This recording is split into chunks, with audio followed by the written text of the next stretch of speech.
Hi, welcome back guys. This is your friend, the Luffy Fanfics, back with amazing fanfiction. This is the second part of What If Luffy Ate Two Devil Fruits Gomu Gomu no Mi and Shi Shi No Mi.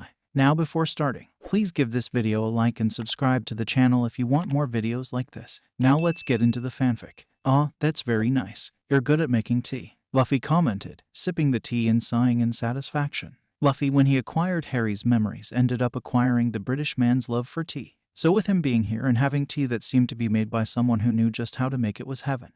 Curious. Why aren't you helping your friends? Better yet, why aren't my, not sure if I can call them that, friends attacking? She said. Well, to the first one it's because I know my friends can handle themselves on their own. I believe in them. As for the second, well maybe your friends are having a brain fart, Luffy said, causing the little girl to giggle. That actually prompted the three remaining Baroque Works agents to attack the others since they clearly couldn't attack Luffy or Miss Golden Week.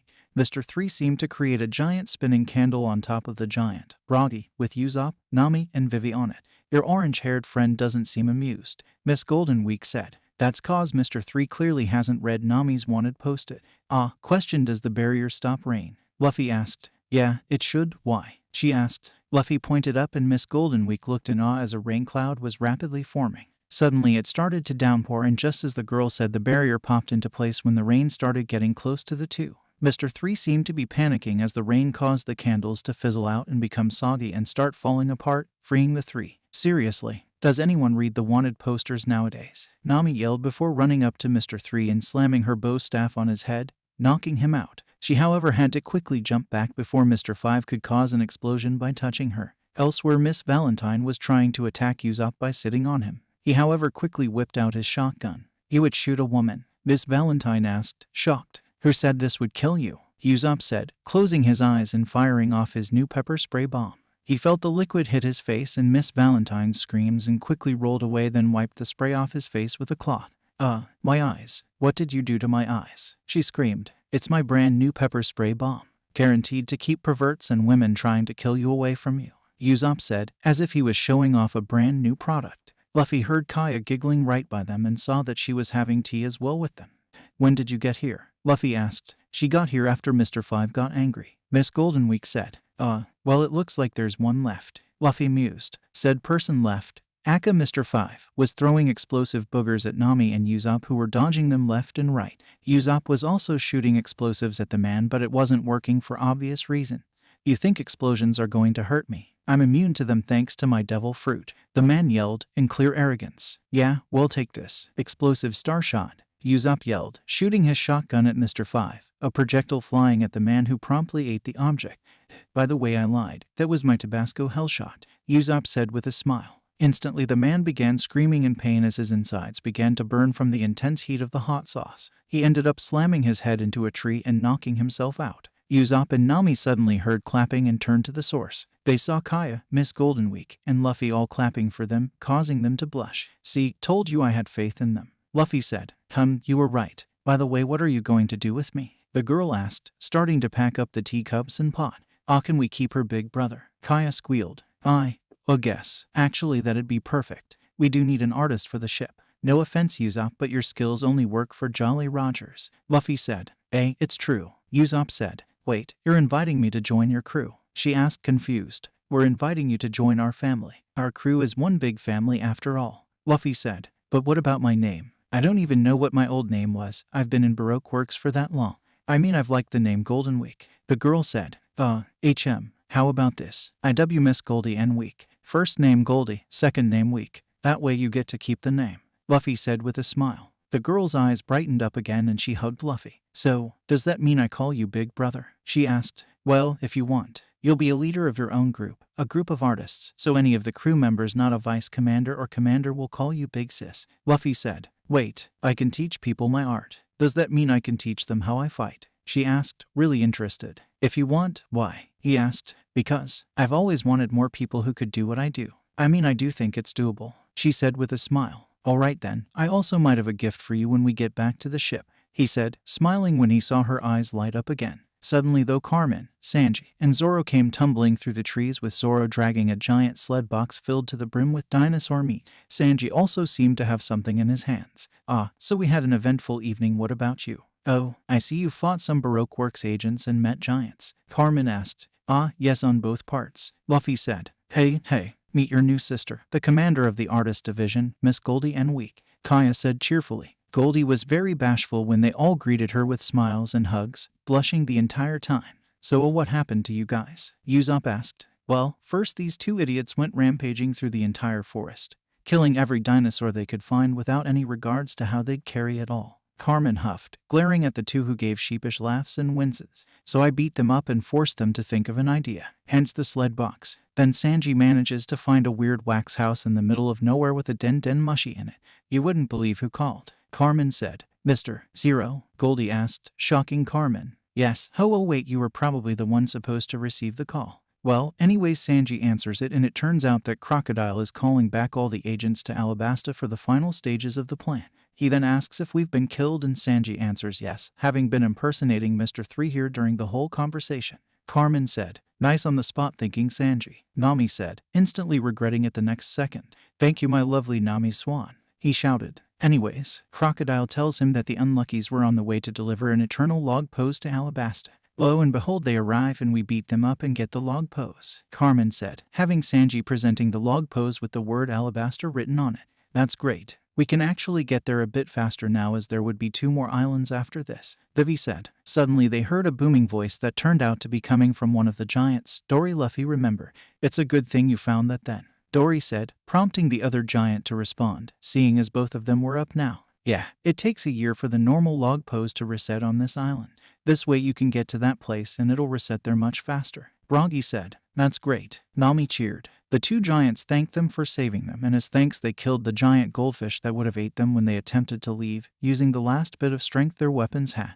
The giants then waved goodbye to them as they set off. The commanders were all in the meeting room, wondering what this meeting was for, having already met their new sister. Luffy, however, walked forward and put down the devil fruit box. When he opened it, they saw that there were 2 in there. Kaya and Vivi explained how Luffy got the second.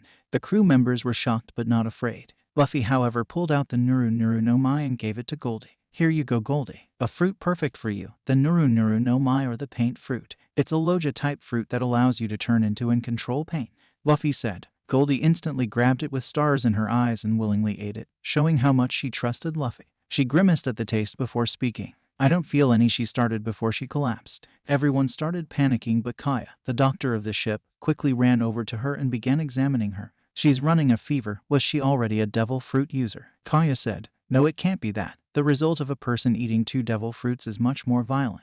She'd be in minutes from burning inside out rather than running a fever, Luffy said. I'll have to research her condition, Kaya quickly said to herself. The next day Kaya had found out what it was. Goldie was infected with a deadly disease that had been extinct for a long time. Kaya had no clue how to cure it, so she gave a doctor's order. They had to find another doctor. The crew woke up to something very interesting the next day. Each of the ship's decks were covered in snow, and it was still snowing as well. That prompted everyone to look at Nami, who usually changed the weather to nice and sunny. She, however, shrugged her shoulders in response. The storm feels as if it's too big to control. Normally the storms we've encountered were small enough for me to change, Nami said. Wait, if it's this large a storm, then there might be an island nearby. We could find a doctor there, Vivi said. How would that let us know there's an island nearby? Zoro asked. Well, in the Grand Line there's 4 types of islands, each of them with a climate focused to a single season. In fact, Alabasta is a summer island, Vivi said. So by that logic then a winter island should be nearby, right? Luffy mused. Yeah, and in fact the closest island should be Drum Island, she said, going pale at the last bit.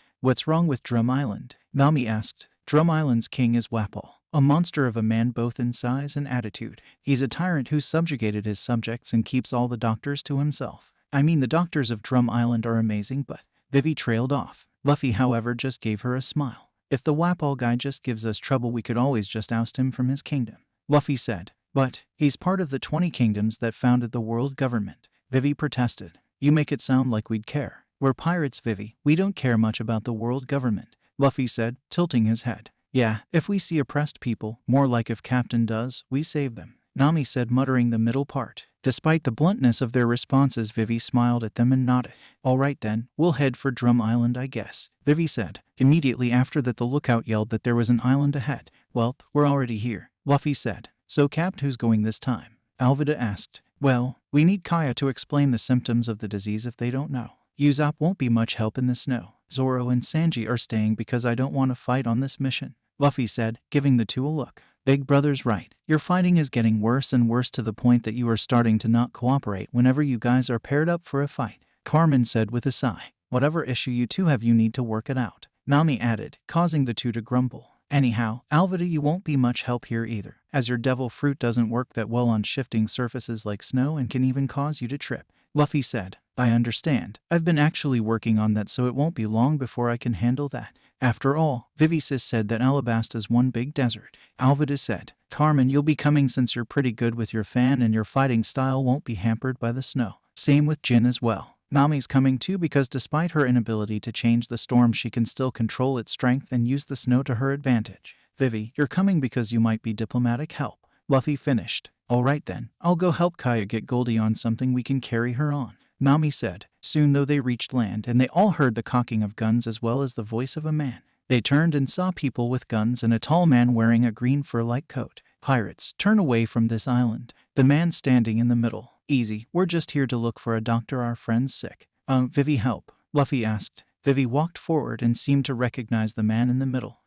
Is that you, Dalton-san? She asked. Who are you? The man asked. It's me, Princess Vivi, she said, causing the man's eyes to widen. Vivi-sama, but the papers said that you disappeared. Why are you with these pirates? Dalton asked. I was investigating the cause of the rebellion in my country. They're helping take me back to my country. Can you please help us? One of the members, a girl probably no older than 12, is sick with a disease that the ship's doctor can't cure, Vivi said, bowing. We don't have doctors here anymore. Wapol was driven away by pirates calling themselves the Blackbeard Pirates and he took the doctors with him, Dalton said, causing Luffy's eyes to narrow. What did the captain of the crew look like? Luffy suddenly asked.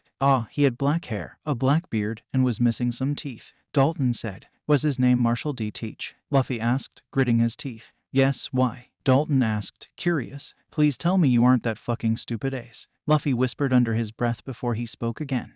Has a man named Ace been here? Luffy asked, dreading the answer. It wasn't Dalton who spoke but one of the people with the guns. Oh, yeah, he was here. Actually, he had a message for a man in a straw hat and seeming how you're here. He said for you to meet him in Nanohana in 10 days. The man said. Luffy's response was not what the people on land nor the people on the ship expected.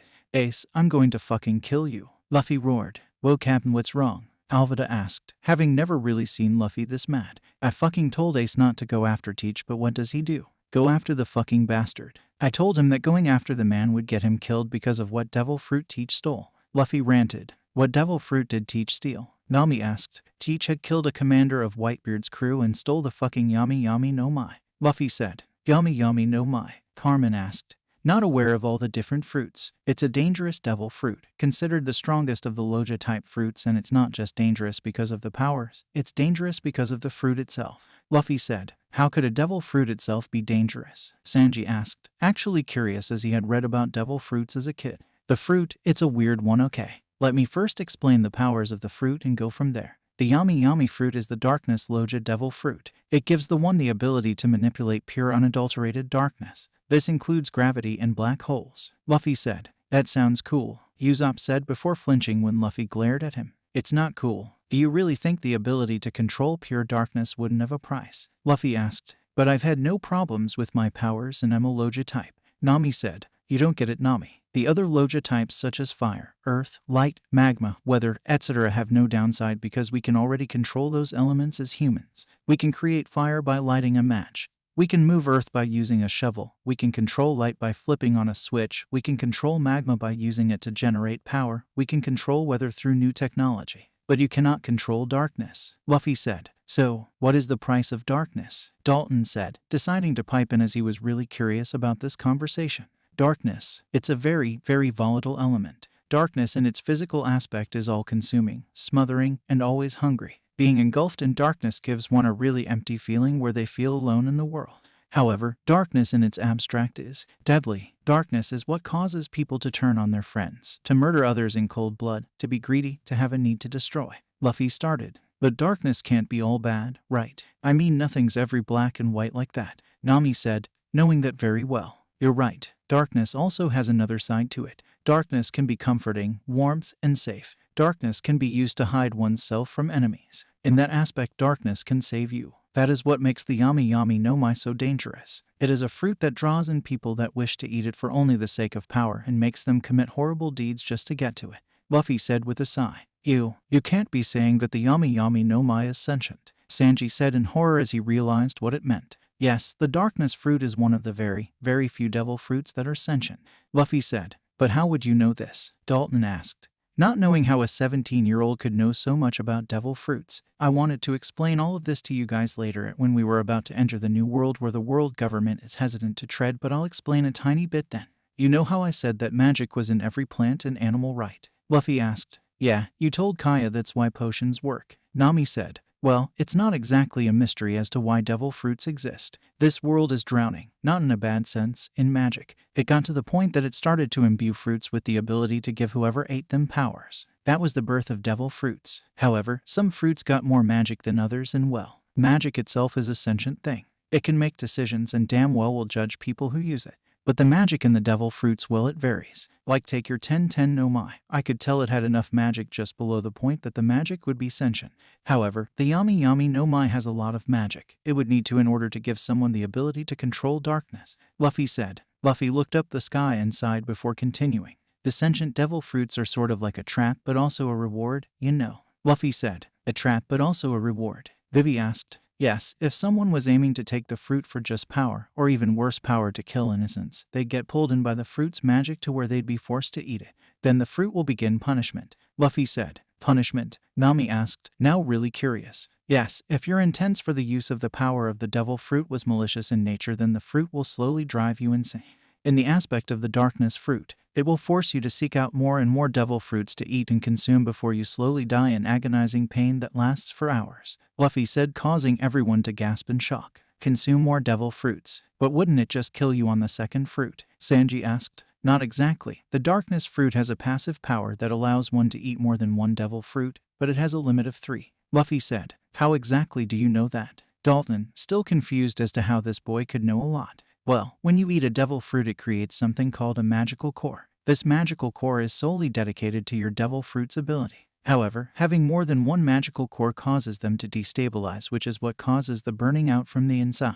The darkness fruit, however, stabilizes them enough that you can eat more. But well, 3 is a very special magical number, and when it goes any higher it causes catastrophic failure of the darkness fruit's ability to stabilize, Luffy said. Which is what causes the person to die an agonizing death. But why for hours? Sanji asked. Yes, well, I did say it was a punishment for greed, right? Well, the magic forces the person to stay alive, regenerating the organs repeatedly, until it believes that their punishment is done and then lets them finally die, Luffy said, causing them to blanch. That's cruel, Nami said, causing Luffy to sigh. Nami, magic doesn't have a concept of cruelty, just the need to right a wrong. If it makes you feel better, the length of the punishment is based on how much pain the person wished to cause to people. An eye for an eye, as they say, Luffy said. To be honest, the only reason Luffy knew so much about the Yami no Mi is because of Harry's memories, as there was a similar incident.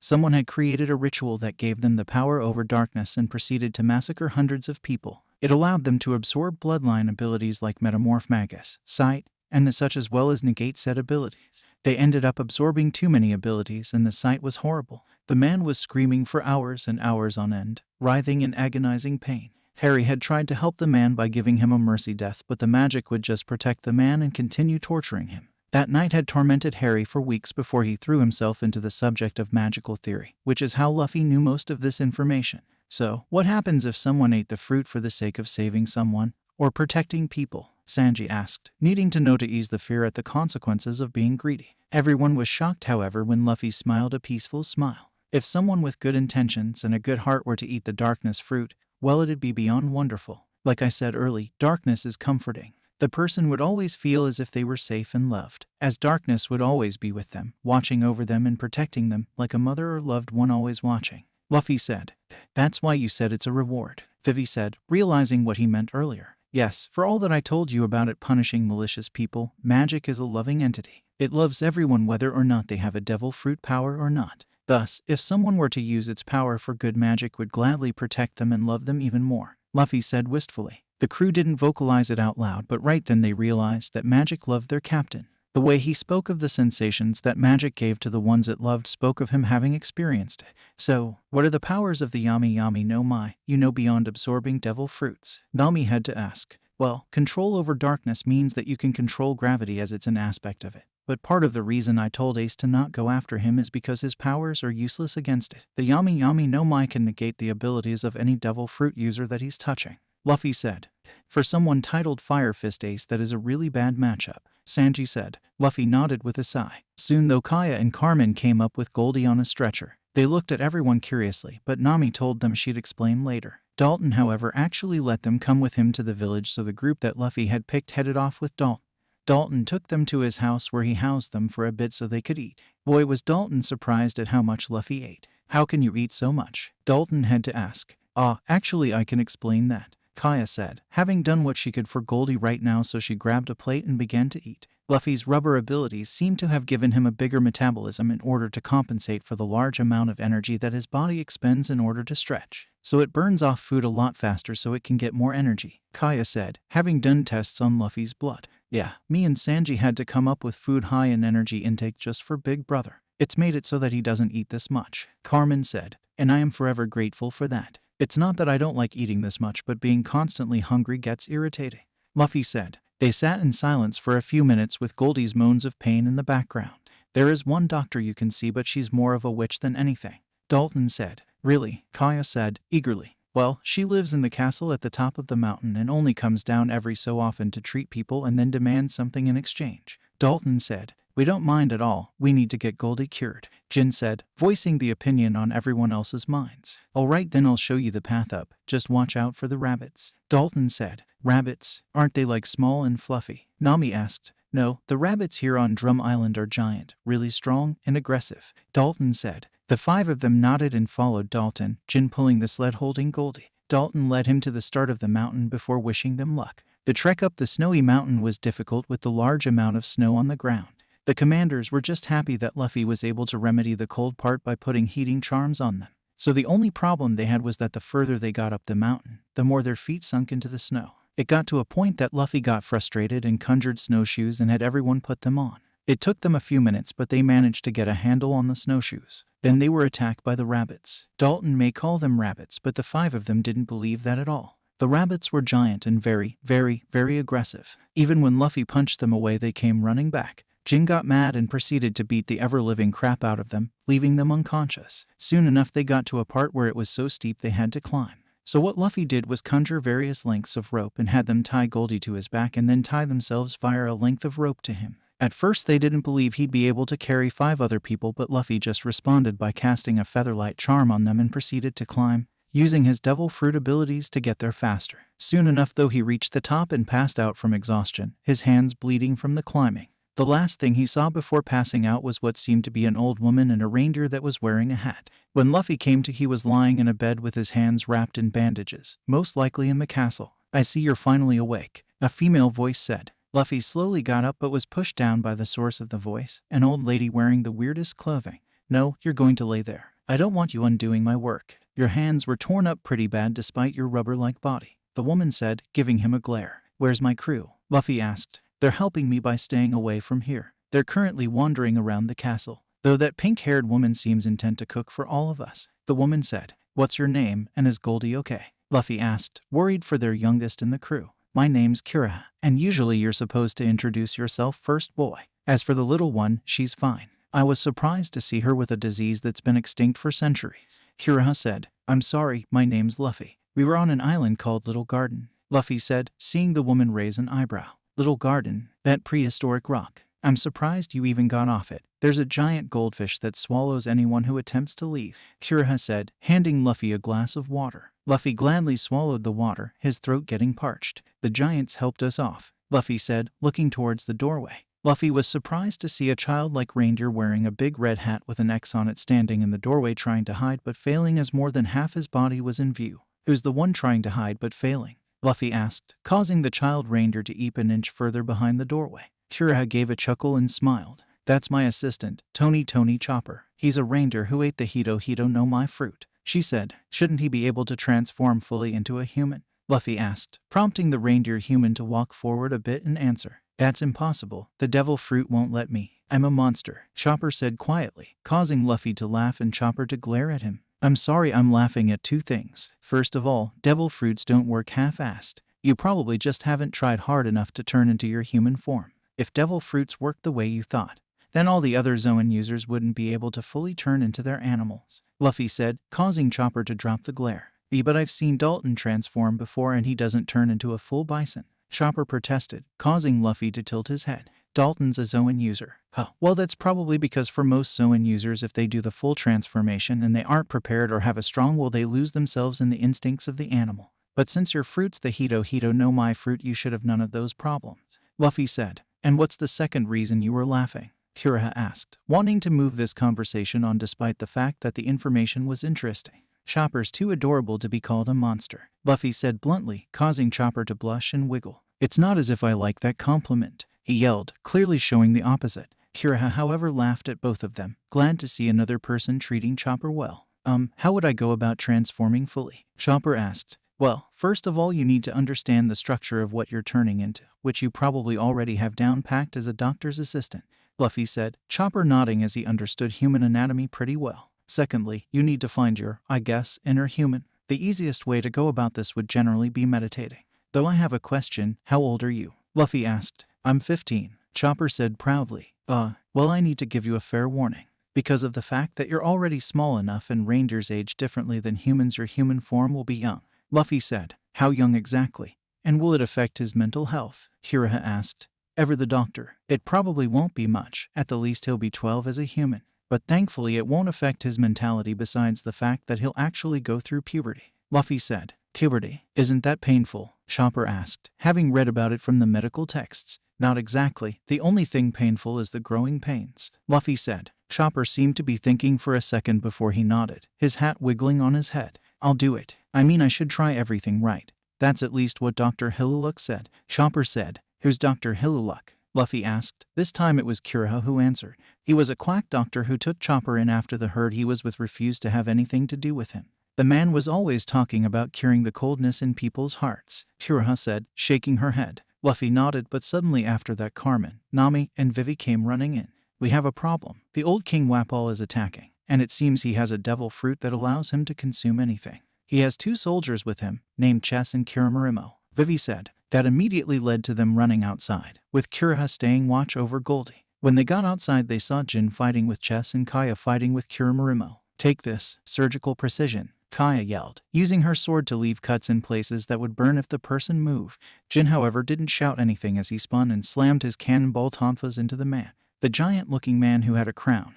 That Luffy guessed was Wapol, looked irritated and then seemed to swallow both of his men. He ate his own men, Jin shouted. Suddenly Wapol turned into a house and out the door came what looked like a merged version of Chess and Kirimarimo. Luffy decided to call them Chessmarimo. Jin and Kaya ran at the merged man, but he turned out to be much stronger and easily beat them. However, soon after Chopper ran forward and decided to fight. 3 minutes, that's all I need, Chopper said before swallowing a round ball. 3 minutes? You couldn't even beat me if you had 20, Chessmarimo yelled. Transform to walk point, Chopper said as he changed into a normal reindeer form. Isn't that just a normal transformation? I know you have a devil fruit, you must be a reindeer human like Dolphin, the merged man said. Transform to heavy point. You're wrong, I'm a human reindeer, Chopper said, charging at the man after changing into a really buff-looking human reindeer. It doesn't matter, you can only transform into 3 different forms and I've already seen them. Deadly hammer, Chessmarimo yelled, swinging his hammer at Chopper. Transform to jumping point, Chopper said, slimming down and his legs growing to allow him to jump really high and dodge. What? Is that a half-human, half-animal form?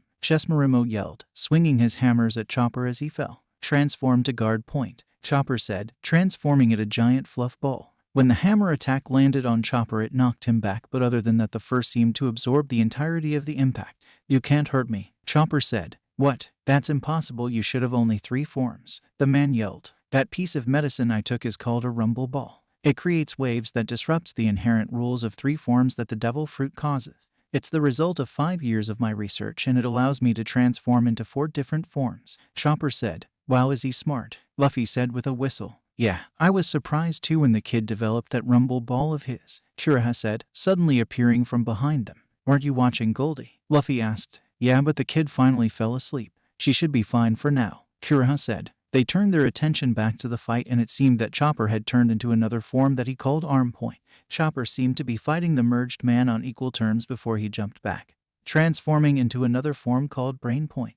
Chesmerimo seemed to mock Chopper, asking if he was running away, but Chopper responded he wasn't, but rather finding a weakness before he put his hooves together and said scope. Chopper then seemed to be looking all of Chesmerimo before he quickly smiled and charged at the man, back in Arm Point. Chopper quickly sent an uppercut at the man, striking him heavily in the cheek and seemingly knocking the merged man out. 3 minutes, Chopper said, transforming back into his child reindeer human form. They looked around and saw that Wapol had vanished into the castle. Luffy chased after him and saw him attempt to open a door before realizing that he had lost the key. Wapol saw Luffy and began running away again before he ran into a room and swallowed a giant cannon and then transformed into it. "Ha, you can't beat me now," Wapol shouted before there was a tweet on his cannon mouth. "Birds," Wapol said before spitting up the cannon and Luffy promptly grabbing the man's face. "Stop. I'm a member of the world government. If you punch me, it'd be declaring war on them." Wapol panicked. "Do you think I give one shit about the world government?" Luffy asked before he punched the man, sending him flying into and halfway through the roof where Luffy joined him.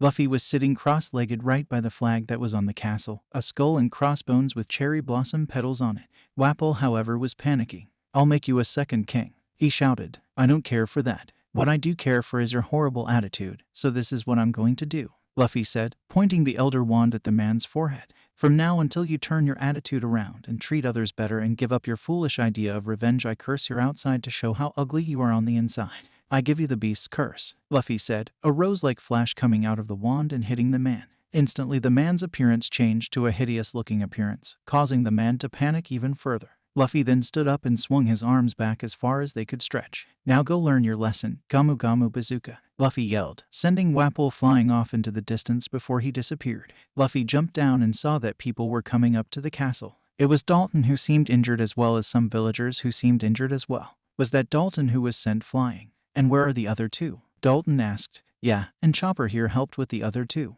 Luffy said, gesturing to the human reindeer that was hiding behind Luffy's legs. Dalton looked and saw Chopper, who he seemed to recognize. Quickly he sunk to his knees and bowed to Chopper, thanking him, causing Chopper to blush and hide even further behind Luffy. Instantly after, though, many of the villagers started calling Chopper a monster. That prompted Luffy to grab Chopper close and hug him, read, cuddle, and glare at the people. "This adorable guy isn't a monster. If anything, you guys are the monsters. I mean, would you guys call Dalton a monster for being able to turn into a bison?" Luffy asked, ignoring the fact that Chopper was blushing even harder. Instantly, though, the villagers looked ashamed and Kira was smiling in the background before she walked forward. "Take the injured people inside and I'll take care of them," Kira said. They proceeded on inside, where they saw that Goldie was finally awake and feeling perfectly fine. Luffy and the others explained what happened, as she had been delirious the entire time she was sick. Kira, however, was asking Dalton if he knew where the key to the armory room was. Nami, however, took out a key and begun spinning it. "You mean this? I'll give you it if you accept it as payment," Nami said, causing Kira to smirk. "Well, look at Miss Negotiator here. I accept," Kira said before taking the key and heading out before she stopped a second at the door. "Chopper, I give you permission to go with them if you want," Kira said with a smile before leaving. "Well, do you want to come with us? Kaya's been looking for a vice commander to split her paperwork and her job of training the others with. Plus, you'll be able to learn from each other," Luffy said. "All right, I accept," Chopper said with a smile. As they were heading down the mountain, Chopper started panicking, feeling like he forgot something, saying something about a bag. "Oh, you mean this? That old doctor lady gave it to me," Kaya said, holding up a bag that had an X on it. Chopper tried hard to hold back his tears as he smiled. When there was an explosion from the direction of the castle, they looked. They instantly saw the snow start to turn pink like cherry blossom. That instantly caused Chopper to start crying. Soon enough, they reached the ships and got back on. When they got on, Luffy saw Zoro and Sanji blushing and refusing to look at each other. "Why are those two blushing?" Luffy asked, curious, aiming his question at Alvida. "Oh, haha. I was getting sick and tired of those two arguing and fighting, so I locked them in a closet. About an hour later, I let them out and they were blushing. Personally, I think they kissed," Alvida said with a smirk, which deepened when she saw the two's blush deepen. "Well, that would explain why Zoro always yelled at Sanji when he flirted with everyone," Luffy mused. Putting his crewmate's relationship behind him, he asked for them to set sail to Alabasta, where they would arrive around 9 days later, where Luffy would finally get to meet his brother in person after 3 years. The 9 days it took to get to Alabasta wasn't boring at all. First and foremost, Goldie threw herself into training her devil fruit powers so she could be able to fight with everyone at Alabasta. She had to have a room set aside solely for her training so that every room wasn't covered in paint. Luffy assumed she had found new powers from her realist painting because you could hear explosions and see her repeatedly going to training with a bucket of water. Secondly was what had occurred early in the morning on the 5th day of the journey. Luffy was sleeping in his room when suddenly he felt a weight on his chest. When his eye fluttered open, he was met with the sight of a brown-haired kid wearing only red shorts and a red hat. The odd thing was that the kid had antlers on his head. "Wait a second, Chopper," Luffy asked. Yup, I finally did it," Chopper said, jumping off Luffy and onto the floor before doing a twirl. "You do know that you'll have to wear a shirt in this form, right?" Luffy asked. "What for?" Chopper asked, curious. "Well, most people don't let children run around half-dressed. Also, I'll be damned if I let you become like Ace, who only wears shorts and sandals," Luffy said. But I don't know my size," Chopper said. "Don't worry, apparently, Goldie can make clothing. She claims it's all art to her," Luffy said, having learned this yesterday when he found her sewing while training her powers. "Can we go now then?" Chopper asked. Luffy nodded and took Chopper to Goldie's room and knocked on the door. "Come on in," a tired voice said. Luffy walked on in with Chopper behind him as to surprise Goldie. "So, we have somebody who needs you to make some clothes for him," Luffy said, looking at the bleary-eyed artist sitting at her art desk. "Who is it?" she asked, yawning, clearly not having had her morning tea. "Come on, Chopper, show her," Luffy said. When Chopper walked out from behind Luffy, Goldie squealed really loud and launched herself at Chopper. "Oh my god, he's so adorable. You'll have to let me paint you later, Chopper," Goldie said, causing pink to dust Chopper's new light tan skin. "It's not like I like that compliment," Chopper muttered, still blushing. Goldie then stepped back and smiled, Chopper's adorable appearance obviously waking her up. "All right then, I'll get started. Just leave him here with me," she said. About an hour later, Goldie came out and presented the crew with Chopper, who was still wearing his signature red shorts but had a shirt that bore their Jolly Roger on the front and Hilulux on the back. Over that shirt was a miniature doctor's coat that seemed to have been fitted just for him. Everyone kept telling him how adorable he was, causing him to turn as red as a beet. The next thing that happened occurred about a day before they were set to arrive at Alabasta. They ended up passing over an underwater volcano and somehow ended up with someone extra on the ship, hanging onto the ship. The man, or Akama if you will, was wearing a pink coat, a blue shirt, some weird round thing as pants, and had 2 swan decorations on his back. Luffy and gang helped him up and he thanked them profusely. "Oh ho ho, it seems I have ended up on somebody else's ship," the man said. "Who are you?" Luffy asked. "I am Bon Kure. It is nice to meet you," Akama said. "So, I'm assuming you ate a devil fruit if you can't swim?" Nami asked. "Yes, I ate the main no mi," the man said. "Oh, can we see?" Chopper asked, who was in his tiny human reindeer form for today. "Of course, let me see, are you?" the man said before touching Carmen's face, while Carmen said, about to hit the man before she saw what happened next. Bon Cure's face, body, and all morphed into Carmen's body, although she was still wearing the original clothes. "Ta-da," she said, with a spin. "That's rather neat," Luffy said. And Luffy meant it. He was rather interested in the fact he finally found the fruit. Rather, the person who ate it, that he had read was basically metamorph magic in a fruit. "Why thank you," the woman said. Bon Kure then began to show off by changing into everyone who was on deck. Of course, the ones that weren't on deck were Goldie, who was currently teaching a lesson on her color trap skills, Alvida, who was taking a shower, Sanji, who was cooking the meal for today, Jin, who had taken over Alvida's lesson for today so she could relax, and Kaya, who was overseeing some patients who had hurt each other in a spar yesterday. Although for some reason he didn't seem to touch Vivi though. About roughly 30 minutes later, there was a ship with a swan figurehead that approached them. That prompted Bon Kure to wave goodbye and jump to the other ship. As he was leaving, he said it was nice for him to meet new friends. Though after a few minutes, Vivi gasped. "I just realized something. Mr. 2 was reported to be an Akama. That means that Bon Kure is Mr. 2, Vivi said, panicking. "Well, it was a good thing we met him anyways without a fight. We can learn from that, Vivi," Luffy said. "How?" she asked, curiously. It was Zoro this time that actually came up with the idea. They had requested for Goldie to come up and had her mark each of the commanders and the captain that Bon Kure had turned into with a black X. Zoro then had them wrap it with a piece of cloth, that way if anyone saw their arms and reported back to Bon Kure, they'd only see the cloth and not the X underneath. So if they ever got separated, they'd just have to show their X's. The next day they arrived at the port town of Nanohana, where they would stock up on supplies for the trip through the desert. It was also the place that Luffy would meet Ace. In fact, that's where he was heading first. It wasn't that hard to figure out where Ace would go. Like Luffy, before and after eating their devil fruits, they were bottomless holes when it came to food. So it was pretty obvious that Ace was heading to the only bar in Nanohana, Spice Bean. As he was approaching the bar, he spotted Ace asleep at the bar. so with a smirk he began compressing the rubber in his legs. Ace, Luffy yelled, waking up Ace. Wah, Luffy could hear Ace say before his brother looked at him. Gomu Gomu, jet rocket, Luffy yelled, releasing the compression thus launching himself like a rocket at Ace. Luno, Ace shouted. Sure enough, Luffy hit Ace spot on, barreling into him and crashing into the bar. When the smoke cleared, it revealed that Luffy was hugging Ace with a giant smile on his face. Ace smiled back at Luffy and ruffled his hair. So I see you made it, Luffy, Ace said with a chuckle. Yup, but me and you have to have a word, Luffy said with a glare. Strawhead, a familiar voice said from behind him. Luffy turned his head completely around and saw that it was Smoker. Ah, Smoker-san, I see you've followed me. Did you think on the words I said to you?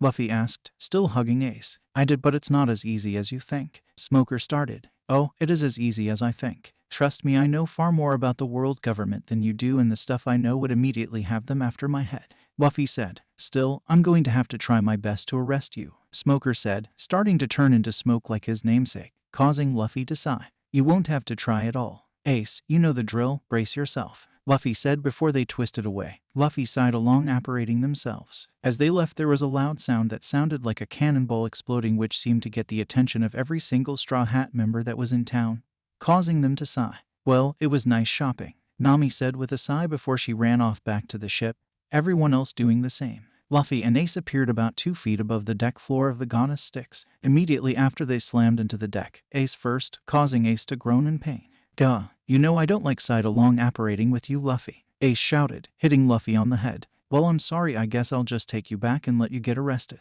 Luffy said, rolling his eyes. Ace gave a sheepish grin before speaking up. So, what did you need to talk to me about? Ace asked, sitting up now. Oh yeah, Luffy said before he slammed his fist into Ace's face, sending him flying. Ace got up and glared at Luffy. What the hell was that for? Ace yelled. That was for doing exactly what I fucking told you not to, Luffy yelled, jumping at Ace and punching him in the face again. Oh, what was that? Ace asked, shielding his face from Ace's fists. I told you not to go after Teach Blue, fucking damn it, Luffy yelled. You never gave me a good enough reason not to. He needs to die. He killed Thatch, Ace shouted. Never gave you a good enough reason. I fucking told you that his fruit makes him immune to your powers. I fucking told you that if he sees you he's going to want you dead for your fruit. I fucking told you that it wasn't just your blue damned problem but the entirety of the Whitebeard crew's problem.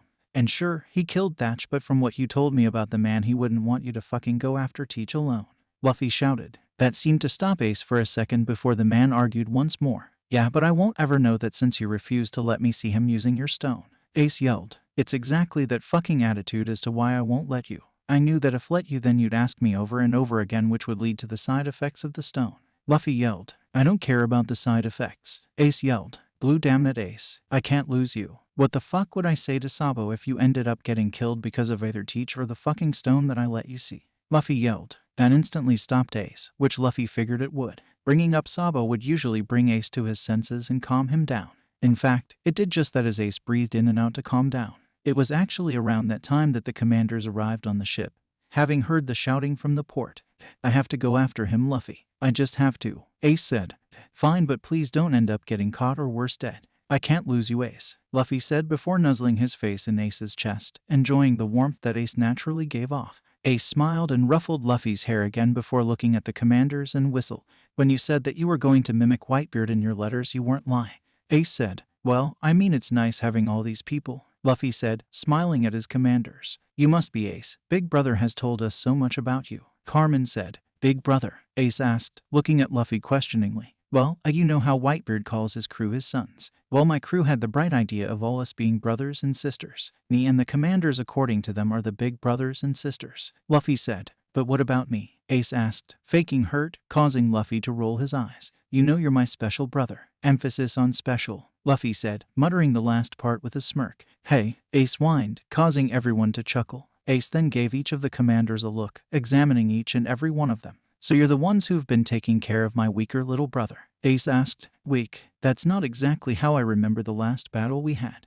Luffy said, causing Ace to glare at Luffy. Hey, you cheated. You used your spell to freeze me and then stuck me to the damn tree, Ace said, causing everyone to laugh again. Your brother has been a handful, but we wouldn't have that any other way, Alvida said with a smile. Everyone noticed the ships approaching them after that, which caused Ace to stand up as well as Luffy. Well, it was nice meeting you all, but I have to go. I'll take care of these guys so you can get on your way, Ace said. Before you leave, I need you to give something to Whitebeard. I heard he's in this part of the Grand Line right now," Luffy said, pulling out a much larger version of the D phone. "What is this?" Ace asked, curious. "It's I guess a D tablet. It works like the D phones our crew has that allows us to have video calls over any distance, regular calls over any distance, and send messages over any distance," Luffy said. Ace then suddenly started pouting. "Oh, why don't I get one then? It sounds cool," Ace said. "Because knowing you, you'd either lose it or catch it on fire," Luffy said, giving his brother a flat look, causing the man to blush. "It's not my fault I lose things,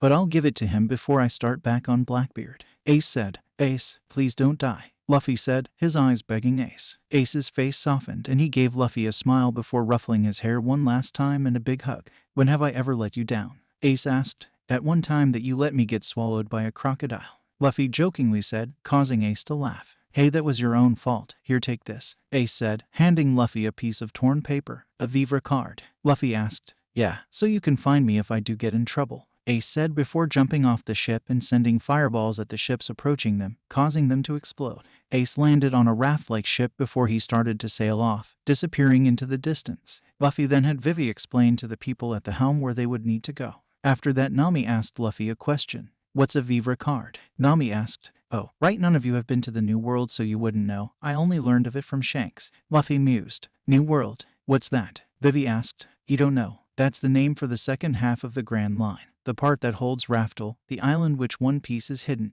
Luffy said before continuing to explain what a Vivre card is. "In the New World, there are these special trees that with a piece of someone's nail or even a piece of their hair can be turned into a piece of paper called a Vivre card. Vivre cards are tied to that person's life force and the status of the paper is dependent on it. The paper burns away the closer the person is to death until it completely turns to ashes when the person dies," Luffy said. "So what did Ace mean by using it to find him?" Nami asked. "Vivre cards also float in the direction of the person that the paper was made for. Watch," Luffy said before letting the paper go, which quickly began to slowly float towards the direction Ace left in before Luffy grabbed it.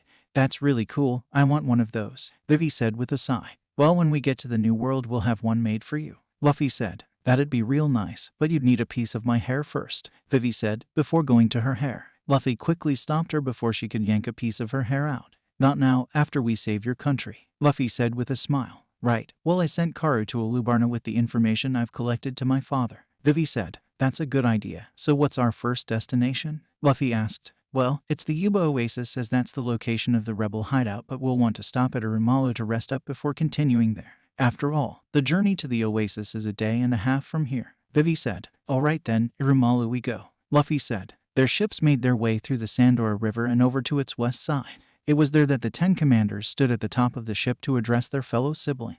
"All right, everyone, we're heading into a volatile situation, as according to Vivi it seems like the rebels are about to go to war soon," Luffy started. "So, what we want you guys to do is make your way up into the east side of the Sandora River," Nami said, holding up a map and pointing to the side she wanted them to go to. "There you guys will make your way to Alubarna, position yourselves around the city. This way if a battle does break out then we'll be ready and be able to stop the sides from fighting," Alvida said. "However, we're not naive enough to believe that nobody will find our ship, so we need the fishmen to stay on the ship and keep guard." "Now we were not excluding you guys because you are fishmen," Kaya said. "Yes, we're picking you guys because you are the best fighters in water, as well as the fact that you probably won't last long outside of the environmental bubble Nami created over our ships. Heat and you guys don't really mix well," Usopp said. "We are doing this to save a country," Jin tossed in. "For Alabasta," Vivi shouted. "For Alabasta," the rest of the crew shouted. The commanders and Luffy hopped off the ship and waved goodbye to the crew as they began to sail away. It was about 3 minutes later that they ran into a large group of dugong-looking animals that seemed to challenge Luffy to a battle.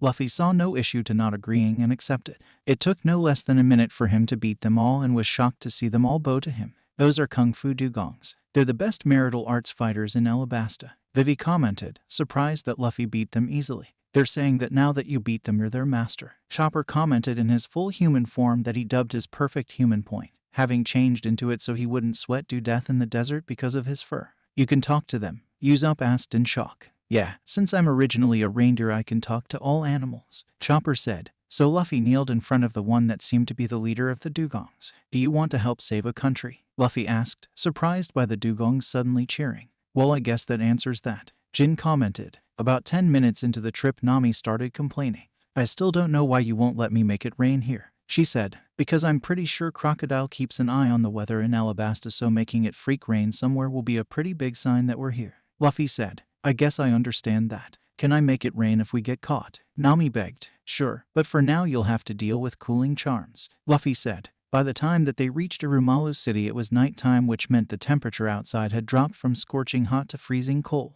This resulted in Luffy changing the charms from cooling charms to heating charms so they wouldn't freeze to death. Luffy then conjured up some wood so they could cook dinner. Dinner was in fact some of the dinosaur meat that they still had left over from Little Garden. Honestly, Sanji and Zoro went overboard in their competition. After a nice meal, they put out the fire and went to sleep, planning to wake up early. The next morning, everyone got up and quickly set off to the Yuba Oasis. The trip there had 3 interesting events. The first event was a bunch of birds that everyone was shocked at when Vivi beat the ever-living crap out of them, even though they looked injured to start with. Why did you hurt them? Nami asked, curious because Vivi never struck her as a cruel person. Oh, those were Warusagi birds. They fake being injured and then steal your stuff. I'm not in the mood for that to happen, Vivi said. Yeah, as they were running they said something about us clearly not being an easy score, Chopper said with a roll of his eyes. The next event was when a giant purple lizard attacked them, but it was quickly taken care of by all of them. I can't believe I just helped take down a Sandora lizard, Vivi said, feeling a sense of pride, as her training with the Straw Hats had clearly paid off. Why's that? Luffy asked, as he helped Zoro chop the lizard into pieces to save for later to cook. Because those things are the most dangerous creature in Alabasta besides the desert strawberry, although those are dangerous for a different reason, Vivi said. Desert strawberry? Sanji asked, as that was the weirdest name for a creature. They're called that because they're spiders that look like strawberries but are extremely poisonous. Travelers have been known to accidentally eat them when they're starving and die hours later, Vivi explained before they moved onward. The last interesting event was when Luffy's phone began to ring and the name on it was revealed to be Whitebeard. Luffy quickly answered it and it revealed the face of the captain of the Whitebeard pirates, Edward Newgate. Kururara. So this actually works. I wasn't sure if my son was pulling my leg or not. You must be my son's brother, Monkey D. Luffy. The strongest man in the world said. Yup, it's nice to meet the man who's clearly made my brother less bitter, so I thank you for that, Luffy said, rolling his eyes when he realized his commanders were trying to look over his shoulders to see the man. So, what is it that the leader of the new Straw Hat Armada wants from me? Whitebeard asked. It has to do with my abilities. Did Ace ever explain what they were? Luffy asked. Beyond your rubber fruit, no. Why? Whitebeard asked. Well, let's just say one aspect of it lets me divine parts of the future. And I've seen that something really big is going to happen, Luffy said. Oh, and why would you be telling me this? Whitebeard asked, curious. Because with how Ace is still going after Teach, after I told him not to, and the fact that Ace's name has started coming up along with Marineford in my predictions. Whitebeard, I believe that there's a chance that Ace is going to be the center or cause of the event, Luffy said, causing the commanders to gasp and Whitebeard's eyes to appear weary. Do you know how? Whitebeard, deciding to trust his son's brother's intuition. No, but I asked Ace to give this to you so we could think of a plan to save him if he does end up getting captured by the Marines. I've also gave one to Shanks, because if this event's going to be as big as my prediction says it's going to be, then we'll need all the help we can get, Luffy said. What do you know about the event? Whitebeard asked. I know that it is going to occur in a few months, maybe 2 or 3. That the focus of the event seems to be Ace, me, and Marineford. The only other thing that I know is that the results of the event may very well usher in a new age, Luffy said. Whitebeard sighed and then rubbed his forehead. I guess that's at least something. Some information is better than none. Do you mind if I leave the planning to my 1st Division commander, Marco? He'd be a bit better at this than me, Whitebeard said. I don't mind as long as you don't mind my sniper and probably soon to be strategy specialist division commander sitting in, Luffy said, giving a look to Usopp, who smiled. Kururara, I see you've made your own family just like me. I don't mind at all, Whitebeard said, laughing. Of course I did. I mean, the 3 years before I left on mine were filled with letters from Ace, and 2 of those years were filled with him talking about you guys. Although we all call each other brother and sister. After all, I'm not old enough to be a pops, Luffy said. Before you go, I couldn't help but notice the D on the back of this thing as well as its name. Do you know what the wool of D is? Whitebeard asked. Shi Shi. Of course I do, old man. What do you think my divining ability is? Let's just say the source of the wool of D is back in the world, Luffy said with a smirk when he saw Whitebeard's eyes widen. Kururara, you're an interesting kid. Though that might not be the right word, wouldn't it? Expect Marco to call in a few days, Whitebeard said. All right, well, we have to go save a country. Alabasta won't wait for us, Luffy said with a smile as he hung up. He then turned and raised an eye when he saw everyone gaping at him. Vivi was the first one to comment. You were speaking so casually to one of the Yonkos, Vivi said in awe. I thought you said you couldn't divine big events. Nami shouted, put off, causing Luffy to sigh. I didn't want to worry you. At first I wasn't sure what my arithmetic calculations were telling me. However, when it started getting worse I consulted Usopp, which is what caused your guys' training to go up. Luffy said, Usopp nodding. He made the right decision to not tell you. When he told me, I ran the idea of how you guys would react in my mind and figured that if he had told you, you guys would have panicked. Usopp said. That stopped everyone in their thoughts. To be completely honest, he was right. Had Luffy told them, they would have panicked. So with a sigh, they continued on their way to Yuba Oasis. They didn't actually arrive until nighttime, and when they did, they were only met by one man.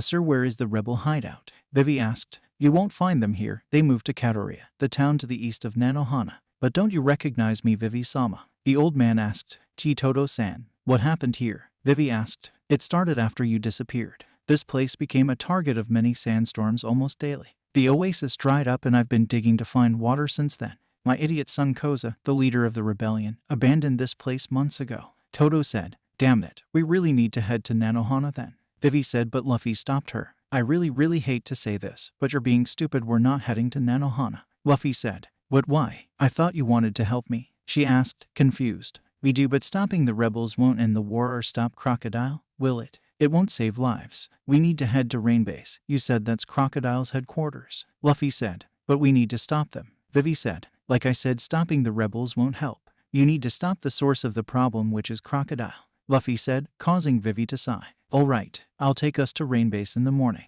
Vivi said, accepting Luffy's argument. The night before their journey to Rain Base consisted of them all pitching in to help old man Toto dig up some water. Of course, said process ended up exhausting them to where they all fell asleep. When they woke up the next morning, Toto presented them with a gallon of water for their journey and they promptly thanked him. It didn't take much longer for them to actually reach Rain Base, about maybe 5 hours at most. When they arrived, the look of the city itself made Luffy feel really suspicious. Why, one may ask? Well, Rain Base was thriving compared to all the other cities of Alabasta. It had lush trees and plants and also seemed to have a giant pyramid-like casino in the middle with a weird-looking crocodile on the top. This made Luffy even more sure that Crocodile was the reason behind the droughts and not the king, as the rebels seemed to think. They made their way to a bar to gather some information, but were shocked when they saw who was right next to them. Straw Hat, Smoker yelled. Pirate Hunter Zoro, a female with black hair and glasses that seemed to know Zoro. They quickly ran out of the bar and split up, as to confuse the Marines. Chopper and Goldie stayed behind, mostly because Smoker and that woman had never seen the two of them and didn't believe young kids. Chopper was in his perfect human point at the moment, to be with the Straw Hats.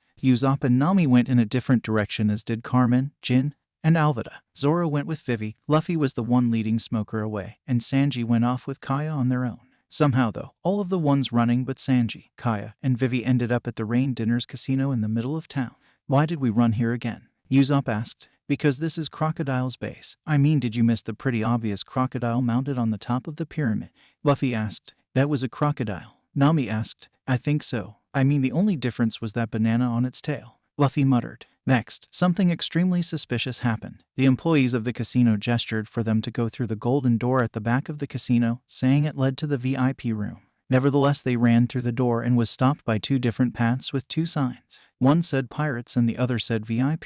The pirate sign is clearly a trap, but Luffy trailed off. You think it's the only way to get to Crocodile? Nami said, before seeing Smoker gain on them. They then chose to fall for the trap, where they fell into a trap hole that dropped them, including Smoker, into a cage. Luffy saw Nami go to bars to try breaking them before he yelled, "Don't touch it." Luffy yelled, making Nami jump back. Why not? I can easily get us out of here, she asked. Because that's Seastone Storm Witch. Smoker spoke up. Seastone? Alvida asked. It's a mysterious metal that negates the powers of devil fruits just like the sea does. The Marines recently discovered it about 10 years back and have been using it on criminals. Luffy said, I'm surprised you know that much. The only ones who know about Seastone are the ones in the New World or have been caught by the Marines. Smoker said, Hey, did you ever really look at my name? Luffy asked, What does that have to do with this? Smoker asked, I'm Monkey D. Luffy. Luffy said, emphasizing his last name, getting a reaction from Smoker. You're Vice Admiral Garp's grandson. Smoker asked, Yeah, he told me about Seastone one time when he was threatening me for disappearing on him. Said it'd keep me from using my powers to disappear. Luffy said, Speaking of powers, can't you use that thing that you keep using to disappear from me to escape? Smoker asked, Not exactly. The power is very similar to devil fruit powers, so if I were to use it I'd just bounce off the Seastone. Luffy said, What about the other ones? Nami asked, remembering Luffy had a spell that could explode things. I mean, I could, but sea stone is a really strong metal. It'd take an explosion that would hurt us too. If I was on the outside, then I could do it from a safe distance. And the one that unlocks things would only work on sea stone cuffs. Luffy said. Why only cuffs? Smoker asked, as that was very specific. Because the amount of sea stone in the cuffs is small enough for it to work. This cage is too much for it to work, Luffy said, gesturing to the thick bars of sea stone. Not that this isn't amusing, but I'm surprised you haven't noticed me, a deep voice said, originating from outside the cage. They all turned towards the source and saw a black-haired man with a big cigar in his mouth and really fancy clothing. Crocodile, Smoker said, scowling. Wow, you really are a stray hound, Smoker. You never trusted me from the very start. Crocodile said. Of course I never trusted you. Shichibukai like Jin, Kuma, and Mihawk I trusted. People like you, Moriah, and Doflamingo I never trusted. Smoker said. Oh, no words for our illustrious and beautiful Boa Hancock. Crocodile asked, raising a brow. She's different. She doesn't interact with anyone much and pretty much hates men, and any men that gets near her she turns to stone. However, I do respect her. She became a Shichibukai to protect her people. Smoker said. Hates men and turns people to stone. Luffy remembered what the giant on Little Garden said about the 3 women who visited the island annually, and smiled. Looks like I found one of the women, a Shichibukai to protect her country, huh? Luffy, though, with a smile before he spoke aloud.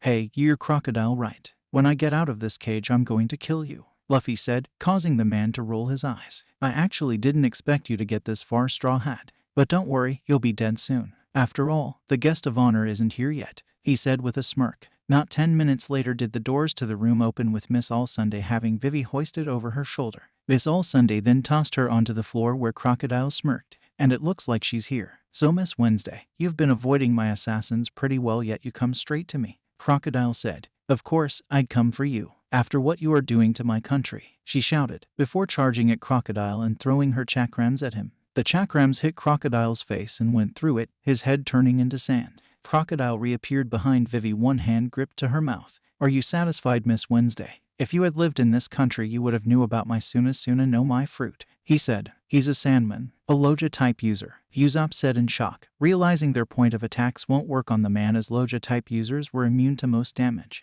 Usopp was damning the fact that none of them had managed to master armament haki yet. Sure, they could get short bursts of it so far, but nothing for long periods of time.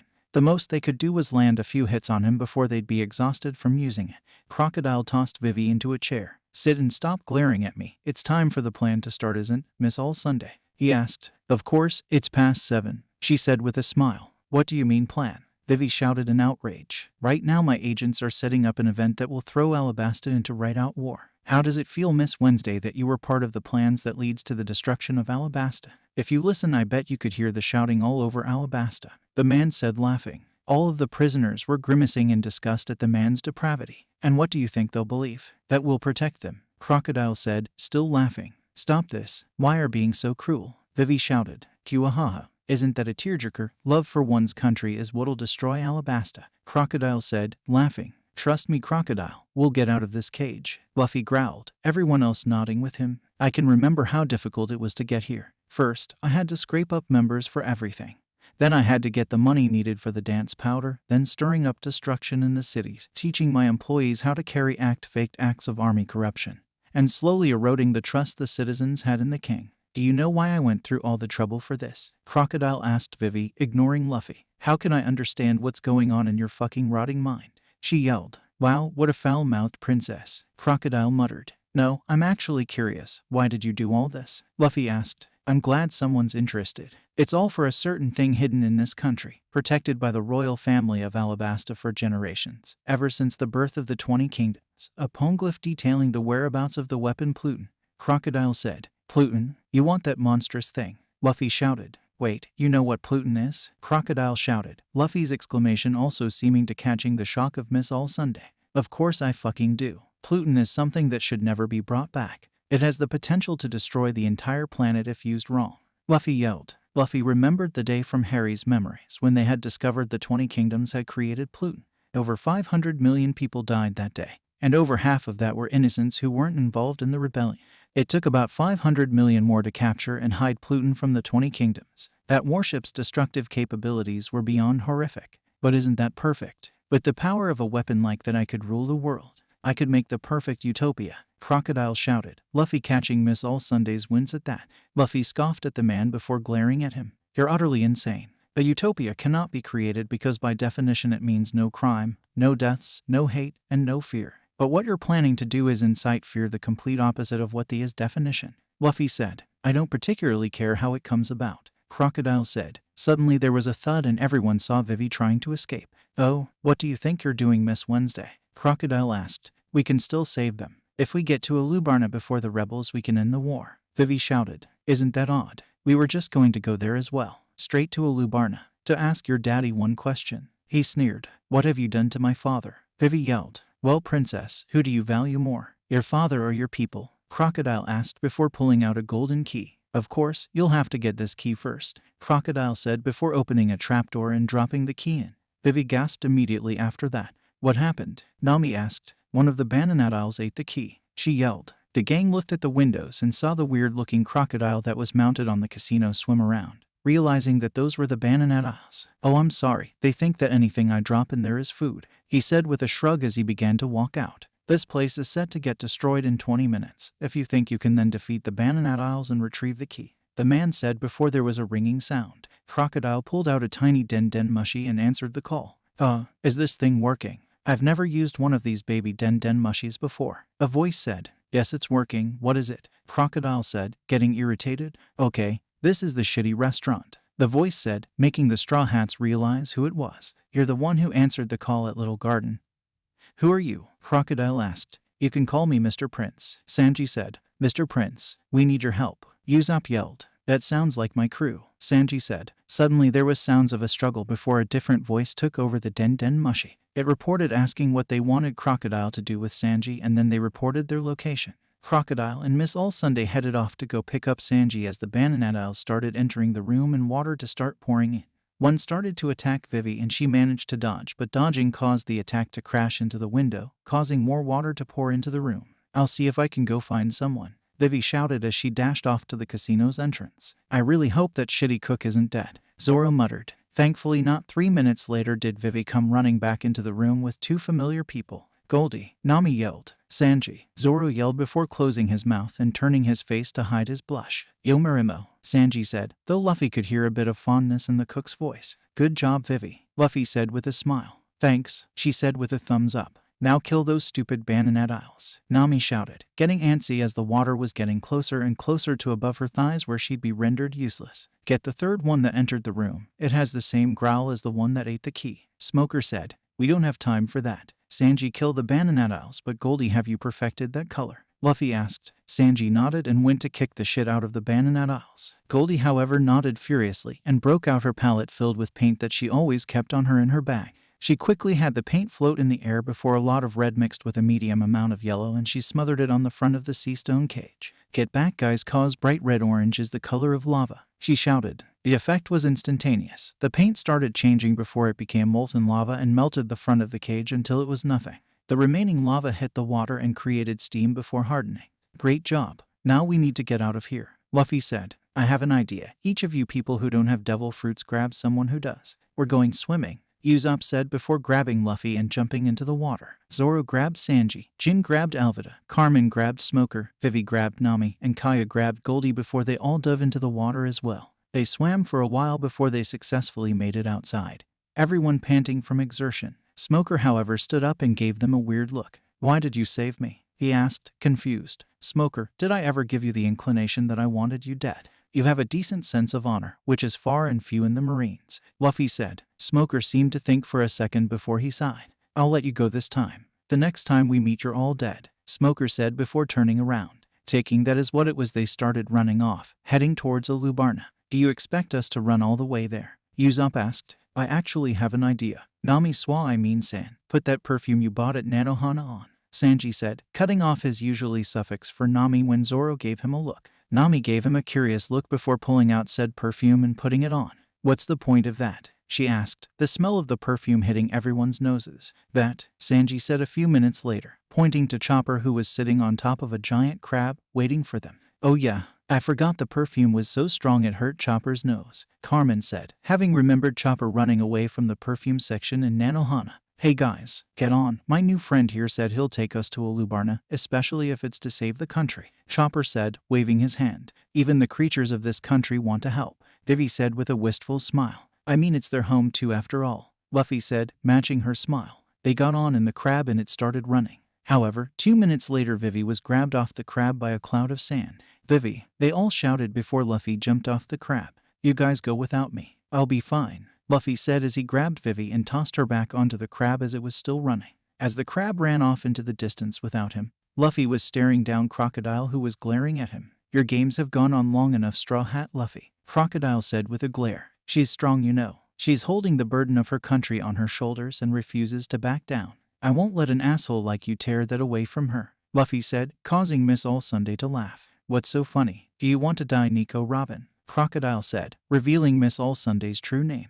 "If that's what you wish, what happened to you not calling me by my name?" she asked as she was walking away. "Where are you going?" Crocodile asked gruffly. "Ahead to Ulubarna," Robin said before she headed off. "Crazy woman," was Crocodile's comment before he turned to Luffy. Crocodile then seemed to pull something out of his pocket before tossing it at Luffy's feet. Luffy took a look and saw that it was an hourglass. "I'll give you 3 minutes. That's all the time I have to play with you," Crocodile said. "That'll be easy then," Luffy said before dashing forward. Luffy began punching at Crocodile, his punches going straight through the man. Luffy knew it wasn't going to work because his Aloja-type user attacks would go straight through him. Luffy then decided it was time to try something, jumping back. "What are you, afraid?" Crocodile mocked. "Nope, just getting ready for something," Luffy said. Luffy quickly centered him to find that ball of fire before he grasped a hold of it.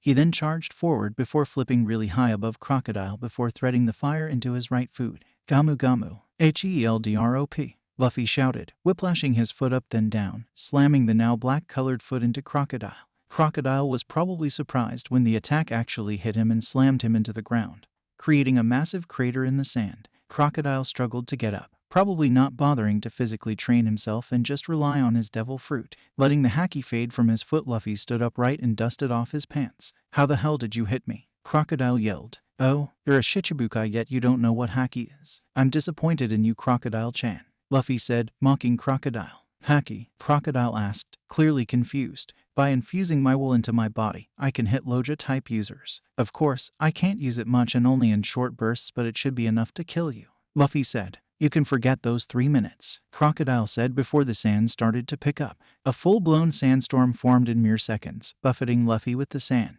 Luffy ignored the pain and charged forward, slamming a haki-infused kick into Crocodile's stomach, knocking him away and onto his back. Luffy knew he couldn't keep this up for long as the armament haki would drain his energy as long as it was active. He could already feel the exhaustion coming. Crocodile, however, didn't waste any time as he slammed his hands into the sand. "Desert Jurasoul," he yelled, causing the sand to sink inward, turning it into quicksand. Luffy was quickly getting dragged under by the quicksand but refused to let it end there. He jumped up out of the quicksand and flew at Crocodile with another haki-infused punch. Crocodile, however, managed to grab Luffy's other arm and suddenly it shriveled up. "My powers can dry up anything. Your so-called haki is useless if I manage to grab you," Crocodile said with a sneer. That, however, gave Luffy an idea which prompted him to quickly take a drink of the water that the old man in Yuba gave him. He was surprised and happy when he saw that the water caused his arm to regain its moisture. Luffy then quickly jumped back and materialized his wand and pointed it at Crocodile, saying a word that he hoped Crocodile would come to fear. "Agumenti," he said, causing a giant jet of water to burst out of the wand, hitting Crocodile in surprise. The jet of water caused Crocodile to tumble back and fall on his ass, stunned. Luffy took that time to punch Crocodile in the face. What Luffy didn't expect was Crocodile to take the punch and use it to stab him in the stomach with his hook before throwing him into the sandpit. "You may have fought well, but there is a difference between the rookies and the elite in the Grand Line," Crocodile said before walking away. As Luffy was slowly drifting out of consciousness, he felt feminine arms pick him up and take him out of the quicksand.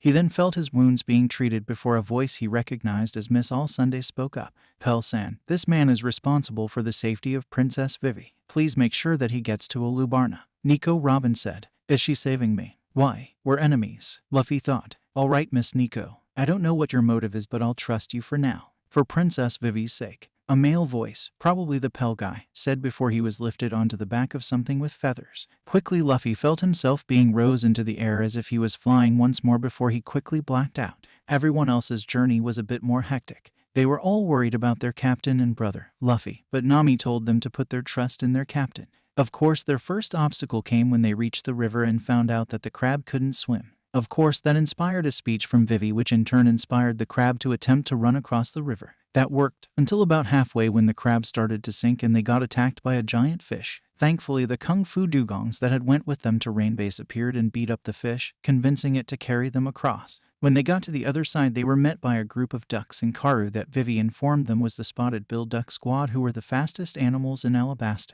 When they reached Alubarna, they split up, all wearing cloaks to throw off the Baroque Works members, who were more than likely waiting for them to catch Vivi and stop her from ending the war. Usopp ended up getting attacked by Mr. 2, who stole his goggles and ran off, transformed as him, but Chopper managed to fix him up while Goldie guarded them. They were then attacked by a pair who called themselves Mr. 4 and Miss Merry Christmas. Mr. 4 had something that shocked the two, a gun that seemed to have eaten a devil fruit and was a dog, whereas Miss Merry Christmas seemed to be a mole person. For Usopp and Chopper, this was a disadvantage, as Miss Merry Christmas would dig underground and attack them from below and drag them into the gunfire of Mr. 4's gundog lasso. For Goldie, it was an irritant because parts of her kept turning into paint with each attack. It was putting a drain on their energy because they were resulting to using armament haki to block the bullets, and reforming put a drain on Goldie's energy. Chopper then had the bright idea of turning into Brain Point, where he promptly figured out that the weakness for Miss Merry Christmas was the fact that all the tunnels were connected.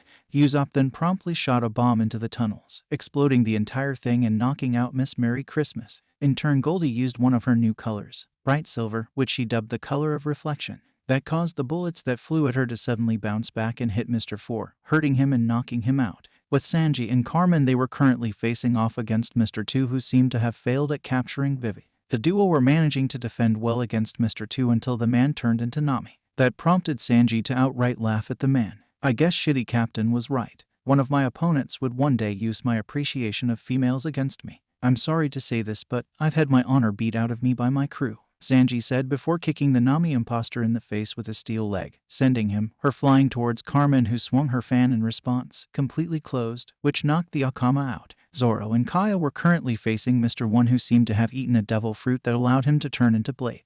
The man proceeded to mock the two, saying unless they could cut steel, then they couldn't beat him.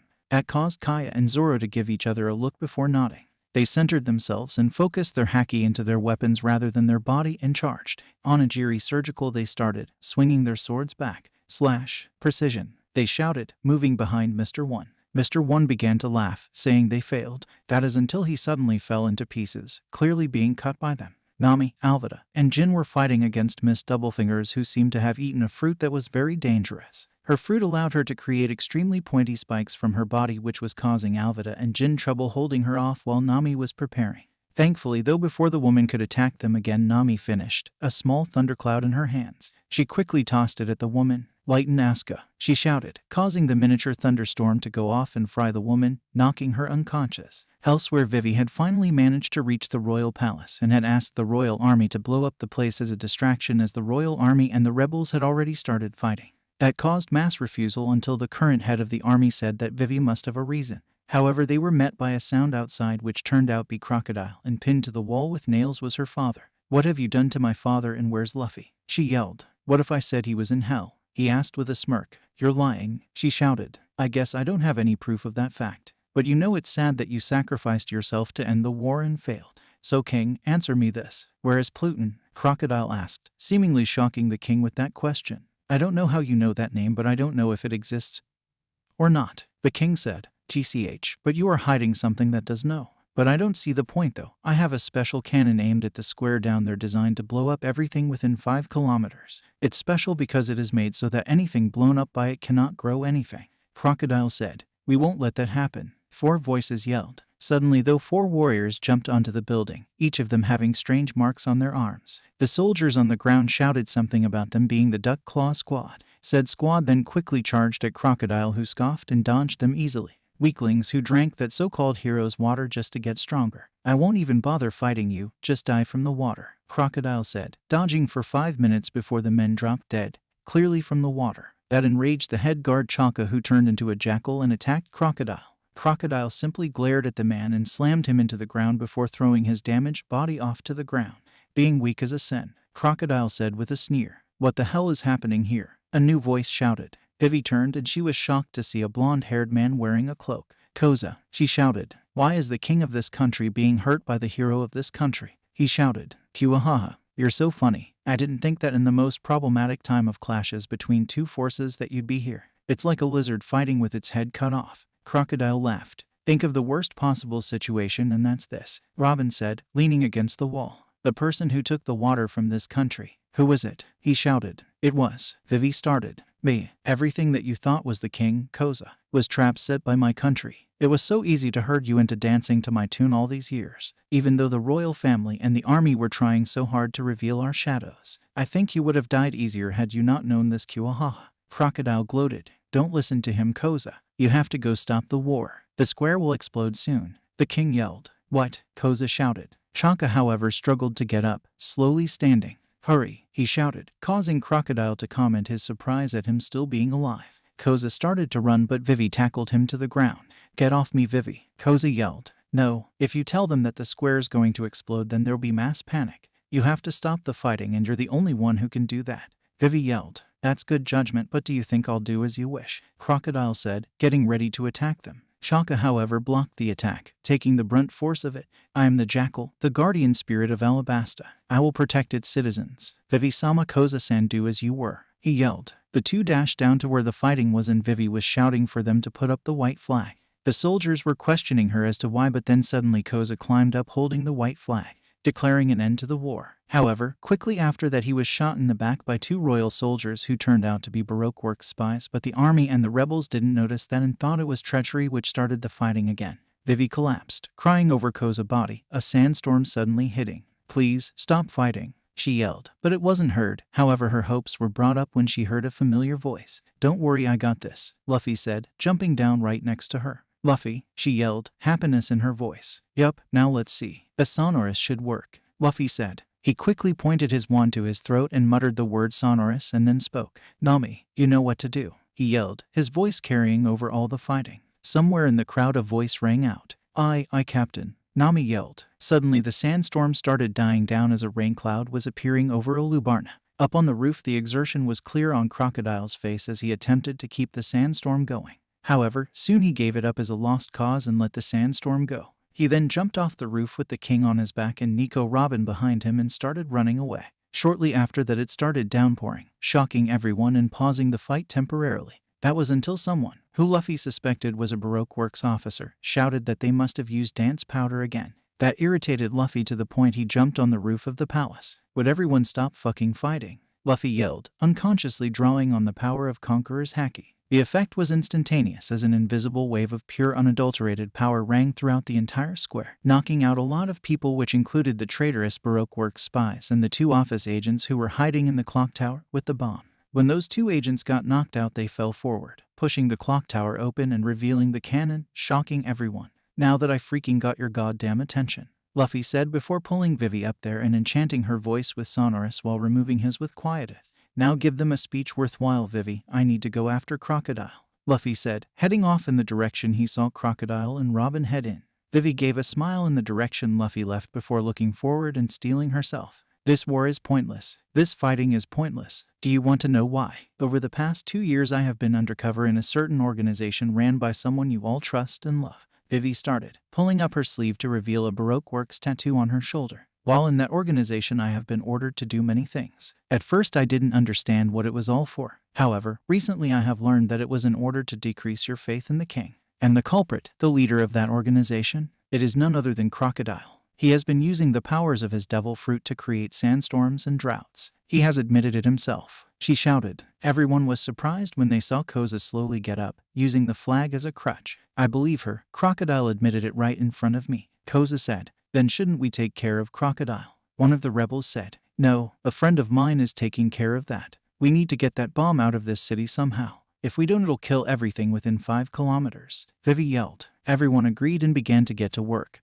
The Straw Hat crew helping as well. Over with Luffy, however, he managed to follow Crocodile to a secret area in the royal family tombs. There he saw something he hadn't seen in forever, a poneglyph, and Crocodile seemingly threatened Robin, saying that she has failed him and was going to die. Not if I have anything to do with it, Luffy yelled, flying at Crocodile with a Haki-infused kick, causing him to be sent flying into the wall. The destruction to the wall caused the underground chamber to start to fall apart. Crocodile responded by creating sand, which made the ruins even more unstable. Luffy responded as well, but with a high-powered argumenti that completely negated the man's powers. "That's it, brat. I'm going to take care of you right now," Crocodile said, unsheathing his hook, revealing it was coated in a purple liquid that was obviously poison. The man charged, trying to hit Luffy with the hook countless times. However, Luffy dodged every attack, but Crocodile was dodging his attacks as well, knowing that he wouldn't land another hit-in without doing something. Luffy willingly took the attack and whiplashed his haki-infused fists into Crocodile's face. That knocked Crocodile back, looking severely damaged. The man pulled out a knife and was ready to end Luffy, who was panting on the ground. But Luffy then did something that he knew would only work if Crocodile was severely weakened, as otherwise he'd shake it off. "Stupefy," Luffy yelled, sending the known red bolt of light at Crocodile, knocking him unconscious. Luffy then collapsed to the floor, breathing really hard as the ruins were coming down on them. He saw Robin walk over to him and poured a liquid down his throat that seemingly made him feel better. He then saw her sit against the wall, apparently accepting her death. With a scoff, he hoisted himself up and walked over to her. With her protesting, he threw her over his back before grabbing the king with one hand and Crocodile with the other. He then quickly made his escape, making sure to hit Crocodile's head on each of the stairs. When Luffy returned to the square, he saw that the bomb was gone and everyone was partying. Vivi then explained that everyone helped move the bomb out of range, even the various animals. They managed to get it away from town and escape out of range from it in time. She then led the entire Straw Hat crew into the palace to a room they could sleep in, where they promptly fell asleep in exhaustion. The next few days was filled with drinking and eating. It was actually around that time that they discovered Igaram was alive, which made them all happy. The Marines had tried to arrest the Straw Hats, but the Royal Army and the citizens lied to them, saying they weren't even here, despite the fact that they saw some of the Straw Hats going into the palace with supplies. Soon, though, it was time for them to leave. And the day of Vivi's speech, Luffy gave her an ultimatum. He told her that if she really wanted to join them, then she was to meet them at Nanohana in an hour. But even if she didn't join them, she would always be a part of their crew, and Alabasta would forever be under the Straw Hat Armada's protection, proven by the fact that the Royal Palace now also flew their flag. When they reached their ship, they met with all their subordinates and did a damage assessment.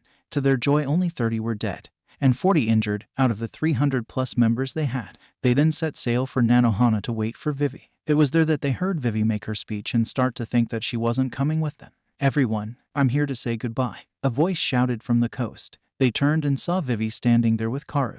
Vivi seemed to do something, and then her voice rang out with the speakers. I can't go with you. Thank you for what you've done. Even though I still want to go with you. I really love this country," Vivi shouted, her voice broadcasting all over Alabasta. "Even though I want to stay here. If there comes one day that we meet again, will you accept me as your family once more?" she shouted. "We shouldn't answer them. If we do, the Marines here will mark her as a criminal," Nami said. "Not exactly. If you didn't know, Vivi's family, the Nefeltari family, is part of the founding families of the world government. Even if they wanted to, they can't attack her or her kingdom. Why do you think I put our flag up?" Luffy said. "Really? Then all right, we do this together," Nami said. They all undid the band of cloth they had on their arms to reveal the X's. Originally, only a few had them, but Goldie later suggested they all get them as a sign of friendship. They turned to face Vivi and smiled, showing the mark. "Of course we will, for we are forever family," they all shouted as they sailed away, Vivi and Karu raising their marks too. However, as they were sailing away, they heard a familiar voice. "That was wonderful work," Nico Robin said as she appeared on deck. "What? When did you get on board?" Nami shouted, everyone but Luffy preparing for an attack. "I've been sitting here reading a book and taking a bath the entire time," Robin said with a smile before leaning up against the wall. "Monkey D. Luffy, you remember what you did, right? You better take responsibility," Robin said. "You mean saving you?" "Why?" Luffy asked. "I was fully prepared to die there, you know. But then you come in and save an enemy of yours. I have no clue what to do now, so let me join your crew," Robin said. "What?" they all shouted. "Okay,"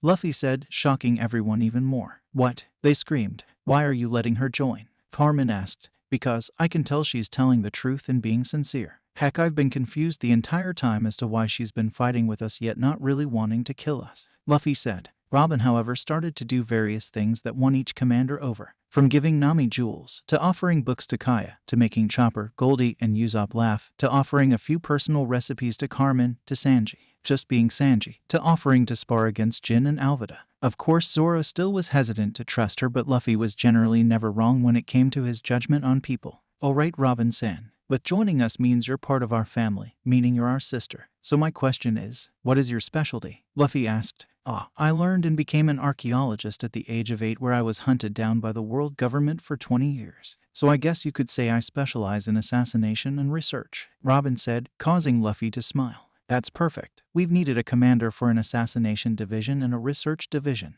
Well then, welcome to the crew, commander, or should I say sis, Luffy said with a smile. Most of the crew were having a lazy day today, as nothing had happened in the past few days. Adding on to that, they didn't need to worry about any storms because Nami took care of that by making sure that any rough weather heading their way was preempted by her weather manipulating abilities. So, if anyone were to look up at the crew titled lounging deck, they'd see Luffy lying down on the grass staring at the sky with Robin lounging against a mikan tree, reading a book. Further back, near the rear of the ship was Goldie and Nami. Nami was posing on a stool with her new staff made of blue steel while Goldie was training her control over paint by painting without a brush. Carmen was lounging in the sun, sitting out in a bathing suit, wanting to relax after her morning training session. Sanji was busy in the kitchen preparing a seafood lunch. Carmen sitting out because, again, she was rather sore. She was still questioning why and how Alvida and Jin could keep going after 3 hours of rough sparring. Then again, they were the commanders of the heavy combat division. Zoro was currently helping Chopper groom himself, as the human reindeer needed to groom every so often or his fur would get stuck together, which wasn't pleasant.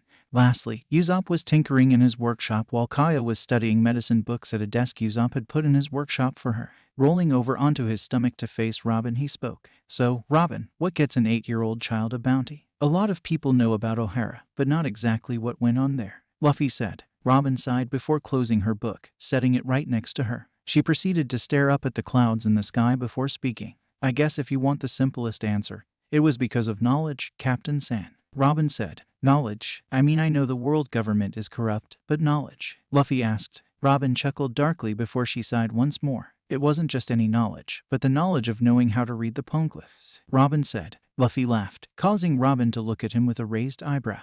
That explains everything. If knowledge of the Void Century were to get out, the world government would have a civil war on their hands, Luffy said. Instantly Robin's eyes widened as words got caught in her throat. Why, you know the truth of the Void Century? Robin asked. Luffy looked at her with a sad smile.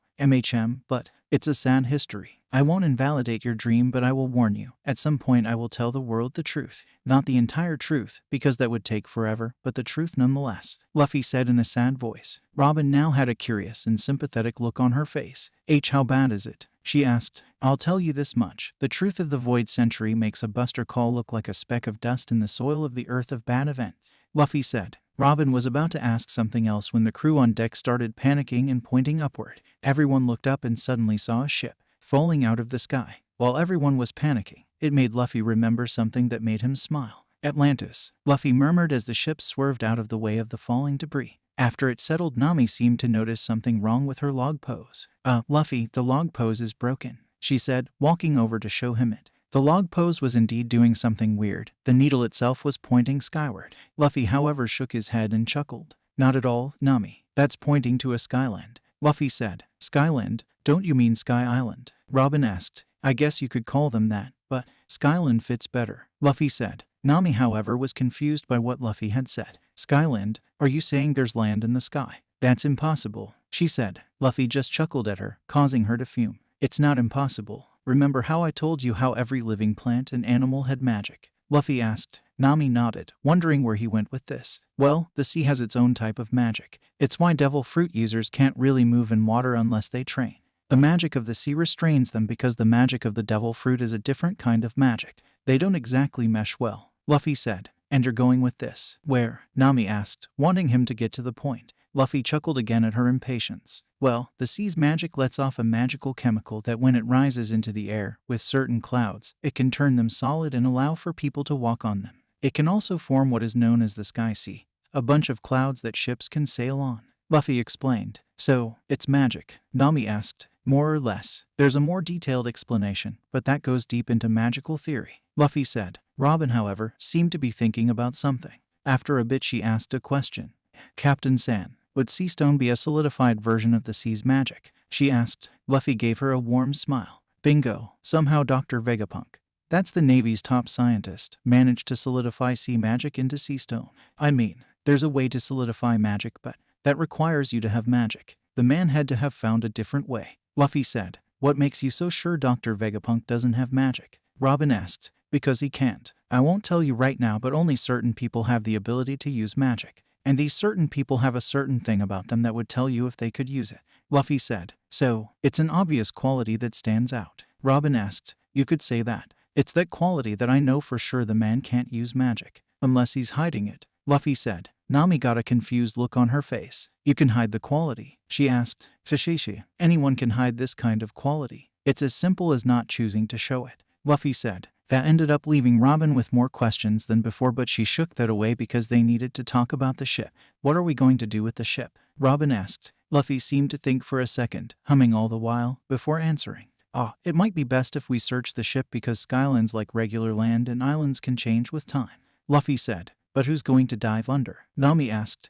Well, out of all of the devil fruit users, the only ones that can swim underwater right now are me and you, Nami. But it's best if you stay up here just in case something happens. Zoro could come along, because as far as I know he's a good swimmer. Lastly, Kaya should do well. I heard from Usopp that she's a phenomenal swimmer. Luffy mused. Nami nodded, but then Robin had another question. What about air, Captain San? She said. I have the perfect spell for that. Luffy said with a smirk. About 20 minutes later, Zoro, Kaya, and Luffy were at the bow of the ship with Luffy facing the other two. He materialized the Elder Wand into his hand and pointed it at Zoro. This'll let you breathe underwater. Hopefully you don't have bad breath. Luffy joked, before casting the bubblehead charm. Instantly a mask-like clear substance covered Zoro's face. Zoro was surprised to see that he could breathe nicely. Luffy repeated the same action to Kaya and then to him. Luffy then whispered something to Kaya and Zoro, who smirked and nodded. They turned to face the crew, then backflipped off the side of the ship and into the water. Nami and the others rolled their eyes and thought one similar thought. Show-offs, they all thought. As soon as Luffy hit the water, he could feel the drain on his powers. Thankfully, though, because of his training, he could still swim perfectly well underwater. He just couldn't use his powers that well. Again, thankfully, he could still use magic underwater because magic cast from a wand or hand was considered neutral-type magic that didn't get restrained by sea magic. The three of them dove deeper down before they finally reached the ship that sunk.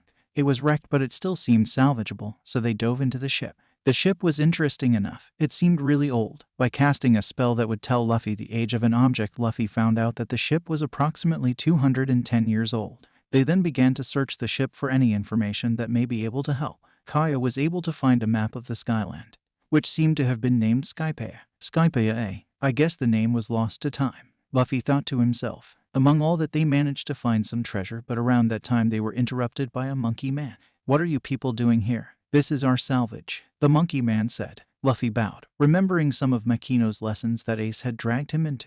I apologize. We're looking for information on how to get to the land in the sky, Luffy said, Kaya and Zoro reluctantly bowing. That seemed to do the trick because the monkey man had an eager look on his face. Just like boss, we can help you if you want. I know a man who knows of the land in the sky, the monkey man said eagerly. Really? That'd be nice. I'm Monkey D. Luffy, Luffy said with a smile. Luffy then held out his hand, to which the monkey man shook. I'm Masira, captain of the Masira Pirates and member of the Sarayami Alliance. Nice to meet you, Masira said. Masira then told them to wait a bit because his crewmates were going to bring the ship up with air. When it happened, Luffy asked if he could keep an item he found, a weird-looking vehicle. Masira said he didn't mind at all, as they had found countless items like that before. When they got up and out of the water, Luffy felt his powers returning. They also saw a giant hurt eel lying unconscious on top of the water. Luffy could smell ozone in the air, so he assumed Nami had electrocuted it. Also, there was a giant ship that had other pirates on it. Luffy assumed this to be Masira's ship. They all hopped onto the goddess sticks, where they were met by a few of the commanders, Nami, Usopp, and Robin. Who's this guy? Usopp asked. This is Masira. He said he can help us get to the Skyline. Luffy said. Really? That's nice of him, Robin said, causing the monkey man to blush. Masira tried to say that it was no problem, but his embarrassment was preventing that. Luffy laughed at that before speaking. So, where are we going, Masira? Luffy asked. Oh, we're going to Jaya, an island not far from here, Masira said, holding up an eternal log pose. Nami had a question that was very important in terms of navigation. How long does it take a log pose to set in Jaya? Nami asked. Oh, about 2 to 3 days, Masira said. Then we'll have to hurry up, Nami said. Masira then led them to Jaya, where, instead of leading them to the town, he led them to a weird half-house on the eastern side of the island. It was there that they met Montblanc Cricket, a man who was a descendant of Montblanc Norland and Masira's brother Xiaoju. Luffy remembered the storybook of Norland the Liar from when he was little, and Makino would give him various stories Of course, Sanji was the one who explained the story, which made sense because the story itself was a North Blue story, which is where Sanji was born. While the story was being explained, Luffy had a sudden urge to use his Kenbenshoku haki, as if his magic was nudging him to do it. When he did, he felt a somewhat dark presence on the other side of the island. The person that Ace was following suddenly came to mind. Everyone but Zoro and Sanji stay here. You two, come with me, Luffy said. What for? Sanji asked. We have a rat to hunt, Luffy muttered. The two shrugged their shoulders and followed their captain, trying to keep up with him as he was using his rubber powers to speed up the travel by launching himself. It took them no more than 40 minutes to get to the town. There Luffy followed the presence, and there he found him. Marshal D. Teach was sitting at the bar eating a cherry pie. Without warning, Luffy launched himself at the man, ricocheting off the wall to gain speed. Luffy crashed into the man, sending him flying. Now why did you have to go do that? Teach asked, getting up and dusting his clothing off. To preempt a potential problem, Blackbeard, Luffy muttered. Zihahaha, if it isn't Ace's little brother. You know I was actually looking for you, Teach said with a smirk. At that, Sanji and Zoro slid into a ready stance while all the customers were up against the wall. Why's that? Wanting to add more heads to your traitorous body count? Luffy asked. Nah, there's a Shichibukai opening thanks to you. I was promised it if I could bring in a big-name pirate. Who better than the man who's been making the Marines look bad? Teach said with a toothy smile. Not today, Sanji. Avoid using your powers. Like I explained at Alabasta, he can negate devil fruits. Luffy shouted. But shitty captain, you're made entirely of rubber. What about you? Sanji replied. Luffy smirked and conjured a pipe in his hand. I can compensate. Also, if you see purple-black stuff, dodge, Luffy said before charging at the man. Luffy struck Teach with the pipe, which he managed to coat in Busashoku haki. Teach was unable to absorb the hit because of the haki and winced in pain.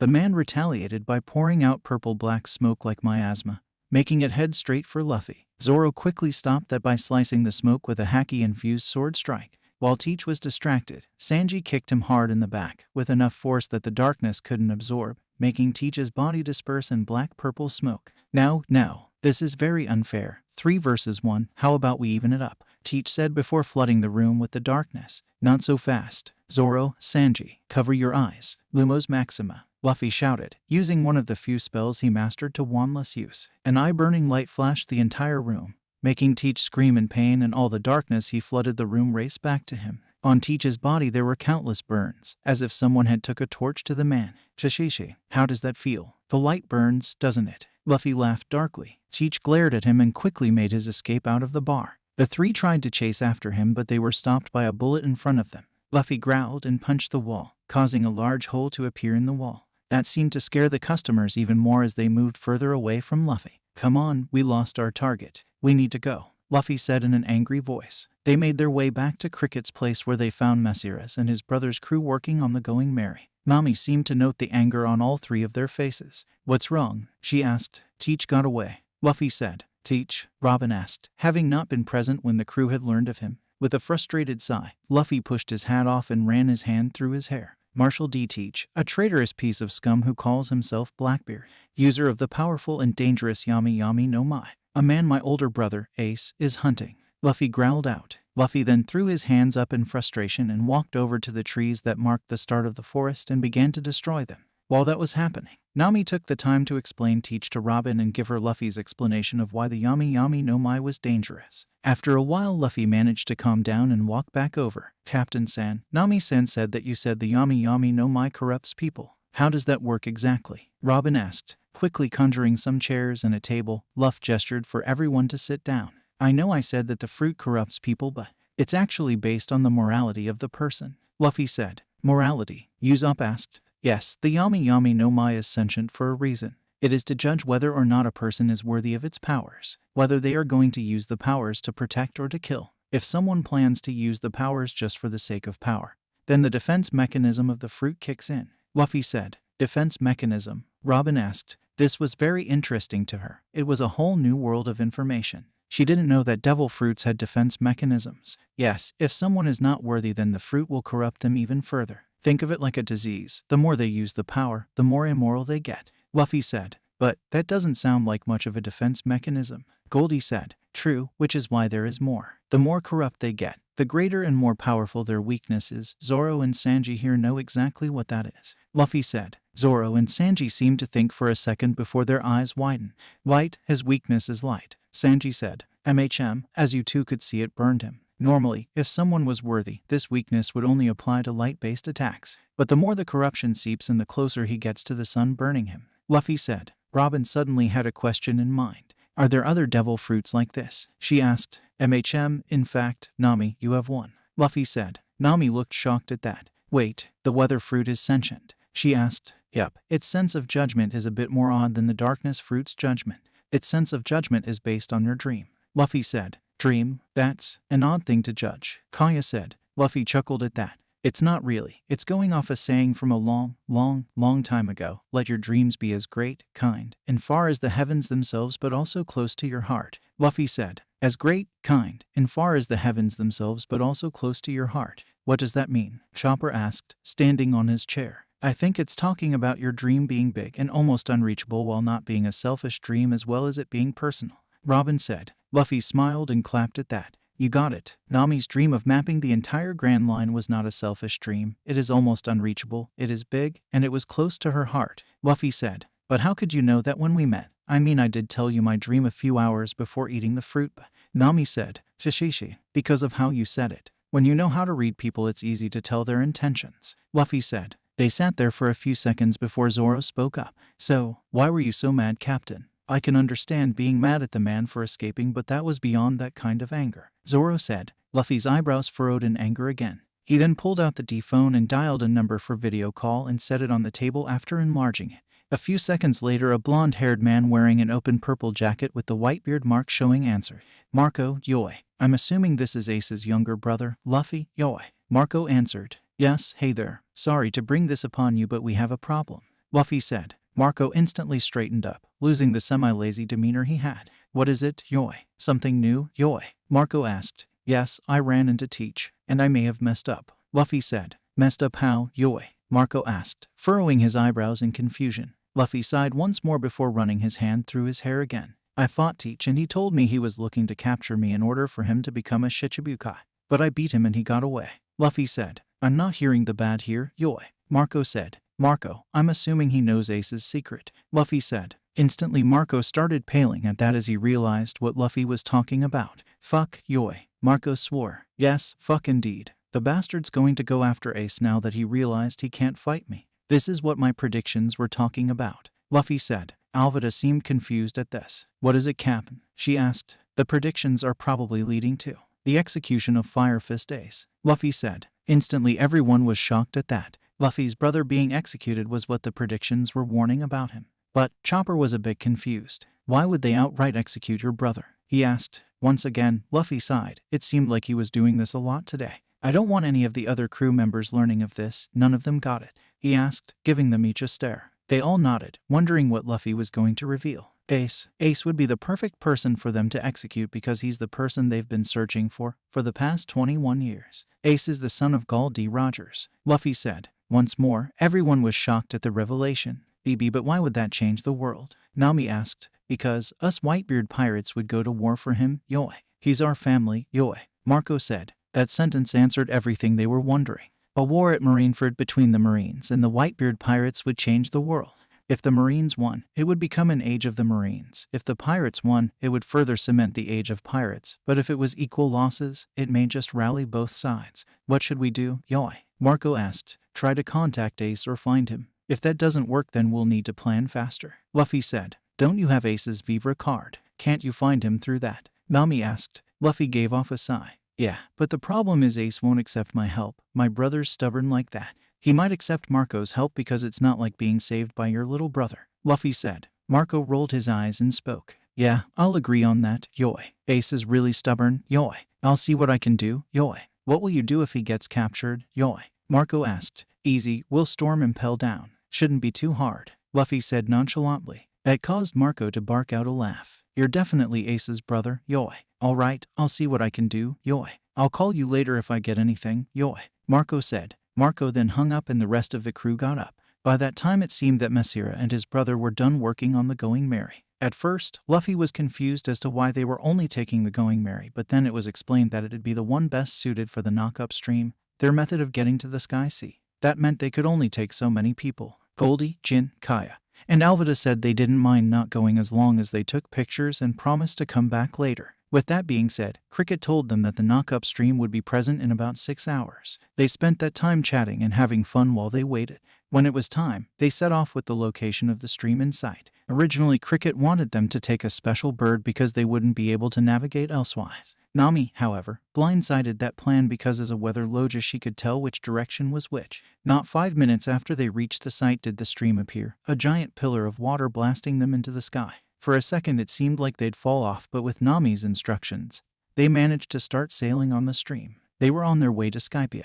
When they finally hit the clouds in the sky, all the devil fruit users felt their strength disappear. This showed that they had entered the sea in the sky, as it seemed to have the same sea magic as the blue seas below. Thankfully, though, it didn't take them long to get out of the clouds, and they were awed by the sight. For miles upon miles there were clouds below them. One thing they also noticed was that the air there was very thin, attributed to the fact that they were very high up. Luffy solved this quite easily by creating an oxygen bubble around the ship with a spell. He, however, told them that it had slowly decreased the amount present in the bubble until it matched the outside, so they could get used to it. Shortly after that, Usopp pointed out someone on a weird vehicle sailing towards them in a weird mask. The man soared at them, but Carmen, using the Kenbenshoku Haki and Busashoku Haki she had, slammed him off course with her fan, causing the man to go flying away from their ship.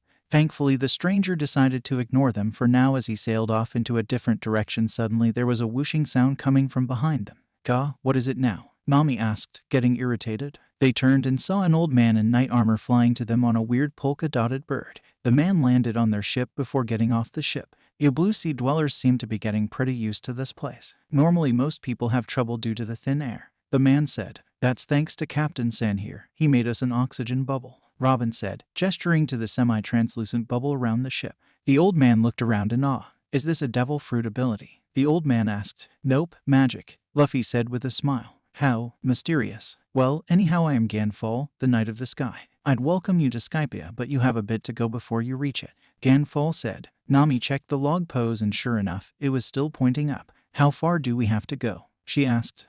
Well, this is the White Sea, which is 7,000 meters above the Blue Sea. Skypia is located on the White Sea, which is located 10,000 meters above the Blue Sea," Ganfall explained. That was a very specific number. Nami wondered if there were other places having to do with that number, maybe underwater. Anyhow, she bowed to the man before thanking him. "Thank you for that information. Which way do we go to get there?" she asked. Ganfall pointed in a direction before speaking. "If you head that way, then you should reach Heaven's Gate. There you'll have to pay a fee or be considered criminals. But if I may ask, how did you get here?" Ganfall asked. "Oh, we took the knock-up stream," Luffy said nonchalantly. The old man seemed to be shocked at that. "That's really brave of you. I for sure thought you took the other path to get up here. It's far safer. With the knock-up stream you either all get here or all die," he said. Nami turned to Luffy in anger and started ranting about how there were safer ways to do this before Luffy stopped her. "There may be Nami, but me, Zoro, and Sanji heard some things about the Sky Island while we were heading for Blackbeard," Luffy said. Sanji chose then to speak up.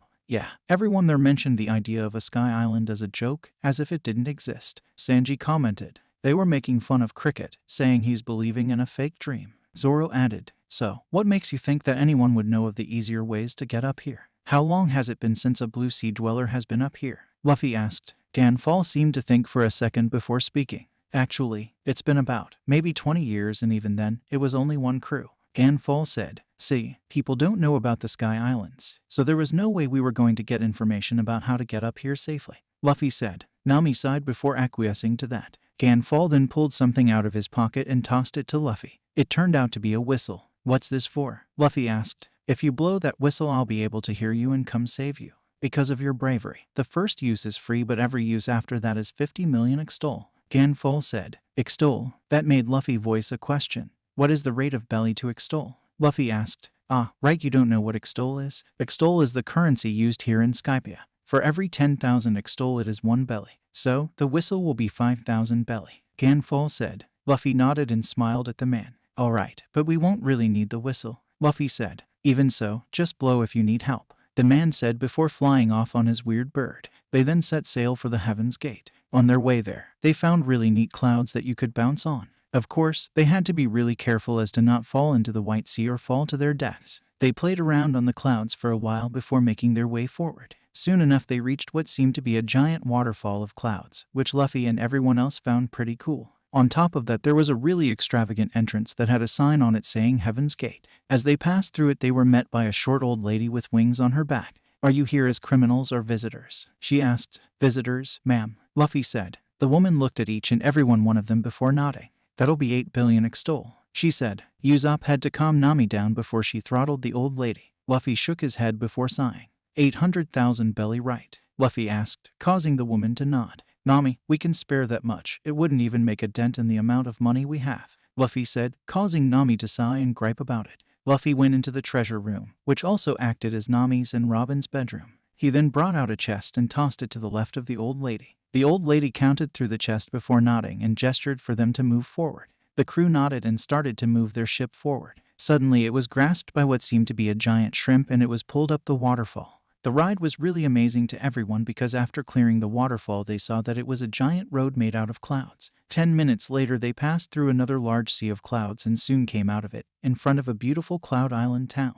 The shrimp detached from them and they sailed forward to the beach of the town. It was there that they met a blonde-haired woman with wings wearing a pink dress holding a weird fox-looking animal. "Oh, are you blue sea dwellers?" she asked eagerly as everyone was getting off the ship. "Yeah, I'm assuming we've reached Skypia," Carmen asked. In the background, Nami and Usopp were laughing at Sanji. This was because Sanji seemed to desperately want to flirt with the woman, but Zoro was having none of it and sending him glares. So, you could see Sanji depressingly looking at the ground. Of course, Nami and Robin awed when Zoro rolled his eyes and gave Sanji a kiss, causing the man to blush. The winged woman seemed confused before redirecting her attention to Carmen. "Yes, you have. This is Angel Beach. Is that normal for those two?" she asked. Carmen looked and rolled her eyes. "Yes, Zoro, the green-haired man, and Sanji, the other one, are boyfriends. Sanji has a habit of flirting with women but Zoro dislikes and has been trying to get Sanji to stop," Carmen said. The woman seemed to understand and nod. "Oh, I understand. I wouldn't want my significant other flirting with other people either. I'm Canis, by the way," Canis said cheerfully. "I'm Carmen and the co-chef for the crew. The man in the straw hat is our captain, Luffy. The orange-haired woman is Nami, our navigator. Zoro is our swordsman. Sanji is the other chef. The black-haired woman is Robin, our researcher. The human reindeer is Chopper, our doctor. Lastly, the man with the log nose is Usopp, our sharpshooter," Carmen said, introducing each person of the crew. Canis nodded and smiled. "Would you guys like to come to my house? You can learn more about this place there," Canis said. "That would be love." Carmen started before there was a slam and a crash into the trees. Canis facepalmed before running over to the crash site. "Papa, you really don't know how to use the waiver," she said, shaking her head and pulling an older man out of the wreckage. Nami instantly seemed interested because she had briefly seen the vehicle that had crashed. She wandered over to Canis and asked a question. "How is that vehicle able to move without wind?" she asked curiously. "Oh, the waiver. It works on breath dials," Canis said. "Dials?" Nami said, confused. Canis realized that Nami didn't know what a dial was, so she reiterated her previous question as to if they wanted to come to her house. She said that she'd show them what dials were. Nami nodded and Canis and her father, who she introduced as Pagaya, led them to their house. There Sanji and Carmen cooked a feast while the two Skypians explained what dials were. Apparently they were seashell-like items that had different functions. The breath dial was a dial that could store gases, thus how it could power the waiver. They then showed off various other types of dials, like the tone dial that could store sound, the vision dial that could take pictures, the heat dial that could store heat, and many other dials. Usopp of course found it really cool and wanted some, but then Canis had a warning for them. "You might not want to stay here too long, otherwise God might get angry," she said. "God? As in Grant's miracle God?" Luffy asked. Canis shook her head at that. "No, here in Skypia, God is the title for the ruler of Skypia. Some years ago we had a different one who was kind, but now we have a man named Enel as our God. Whoever he deems as troublesome he punishes them with a judgment." Canis said. "Judgment?" Zoro asked, curious. "Yes, he strikes the person or people with lightning, killing them on the spot," Pagaya said. Nami perked up at that. "Lightning? Sounds like a devil fruit. Though it could be different, we don't exactly know what's normal here," Nami said. "What's a devil fruit?" Canis asked. "Oh, a devil fruit is a mysterious fruit that grants people abilities. There are 3 types, Paramecia, Loja, and Zoan. Paramecia gives the eater a superhuman quality. For example, I am a rubber human," Luffy said, stretching his face. Canis seemed awed by that and started pulling on Luffy's cheek. Nami chuckled and took up the explanation. "Lojas are devil fruits that allow a person to turn into an element.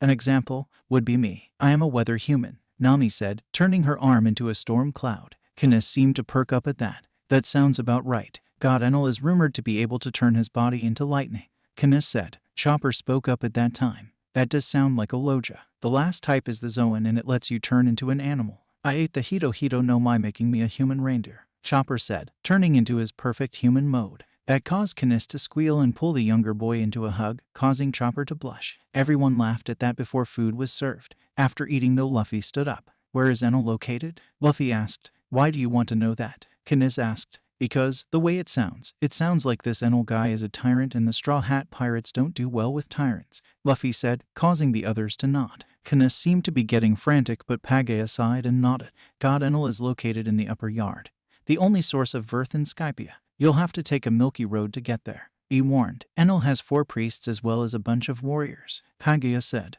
But Papa, they'll die, Canis said. I highly doubt that, Canis. Just trust me on this, Pagaya said. Pagaya then gave them directions to the Milky Road before they took off. When they got back to the ship, they all started talking about what they'd do. Robin said she'd want to look at the ruins that seemed to be marked on the map, as there may be history there. Nami was actually really interested in fighting Enel because, if she recalled, Luffy had told her that her fruit was superior to the lightning Loja fruit. Usopp and Chopper said that they'd guard the ship as they weren't entirely sure about searching the giant forest area that was the upper yard. Luffy said he'd be joining Robin in searching the ruins, and that all things considered, Nami may as well follow them, primarily because of the fact that if Enel was as arrogant as he sounded, he'd be the closest to the ruins where the treasure would be. Farman, Sanji, and Zoro said that they'd take care of the priests. Of course, despite all this planning, they knew that they wouldn't necessarily need to split up, as everything would more than likely be a straight path. It was about maybe 10 to 15 minutes later that they finally reached the upper yard. Just like the map showed, and they had seen in the distance as well, it was a large forest with gigantic trees. Luffy, however, recognized something familiar. Guys, doesn't this forest look eerily familiar, despite the fact that it's huge? Luffy asked. No, not really, Usopp said, looking around. It looks near identical, yet larger, to the forest on Jaya. Luffy said. Robin seemed to recognize it because she pulled out the map of Jaya that she had requisitioned from Masira and combined it with the map of the upper yard. Sure enough, the 2 maps combined to form a skull, which reminded everyone of the story of Mont Blanc Nolan. Right where the ruins were was eerily a right eye of a skull. The bell should be right there, Robin mused, pointing at the spot. Then it's perfect that we're looking for the ruins, Luffy said. The crew nodded and sailed onwards into the upper yard. As they proceeded onwards, they came into a 4-forked pathway. Each tunnel had a sign on it with a different name. The Ordeal of Balls, the Ordeal of Iron, the Ordeal of String, and the Ordeal of Swamp. Luffy, however, sat down in a meditative position and sunk into his Kenban Shokuhai. He began to focus on each path to see which one would lead them the closest to the ruins. Luckily enough, he found one that led directly to the ruins. We need to take the path to the Ordeal of Iron. It leads straight to the beanstalk, Luffy said. The crew nodded and turned the rudder to face the tunnel. When they came out on the other side, they were on another milky road that twisted and turned as it made its path to the beanstalk. It didn't take them long to reach the beanstalk, but when they reached the area, the Going Merry couldn't go further because the area around the beanstalk was solid cloud. So they hopped off and observed the area. However, when they did, an iron barbed cage surrounded the beanstalk, trapping them in. There were thuds by them and they turned to see what it was. It turned out to be a green-shirted man with wings holding a sword on top of a giant dog. Welcome to the Ordeal of Iron, where the chances of success are 0%. I'm the priest and it's going to be fun killing you all, the man said. Zoro rolled his eyes and stepped forward, deciding to take this one. You seriously have to be all talk, because the level of arrogance coming from you is astounding, Zoro said before charging at the man, avoiding the pressure plates he could sense on the ground. Hopped off the giant dog, who assumed a fighting pose. When Zoro got close enough for the dog to attack him, it threw a punch at him. Zoro, however, using his haki, moved around and blasted off one of his newer techniques, 108-pound Phoenix. This was a ranged attack that he had made, at the behest of Luffy, who wanted him to be able to hit farther away targets. The burst of air slammed into the dog at frightening speeds and sent him flying through the trees before being knocked unconscious. Sadly, he wouldn't be able to use that technique again, at least for a while. So, instead, he charged forward at 3 swords ready and clashed with him. The sword seemed to be holding up, but Zoro smirked. Instantly, he imbued Busashoku Haki into his swords and sliced through the sword before spinning and slashing the man across his chest, sending him flying. The man groaned in pain and tried to get up, but his wounds wouldn't let him. Soon enough, though, he blacked out from pain. Seconds later, the barbed cage disappeared. Now if I were ruins, where would I be? Luffy mused. Maybe downwards, Robin asked. Luffy nodded and cast a few severing charms at the clouds on the ground, carving out a square block of cloud, specifically the block around the beanstalk. They all hopped down and found themselves surrounded by ruined buildings, and further down a giant temple-like building.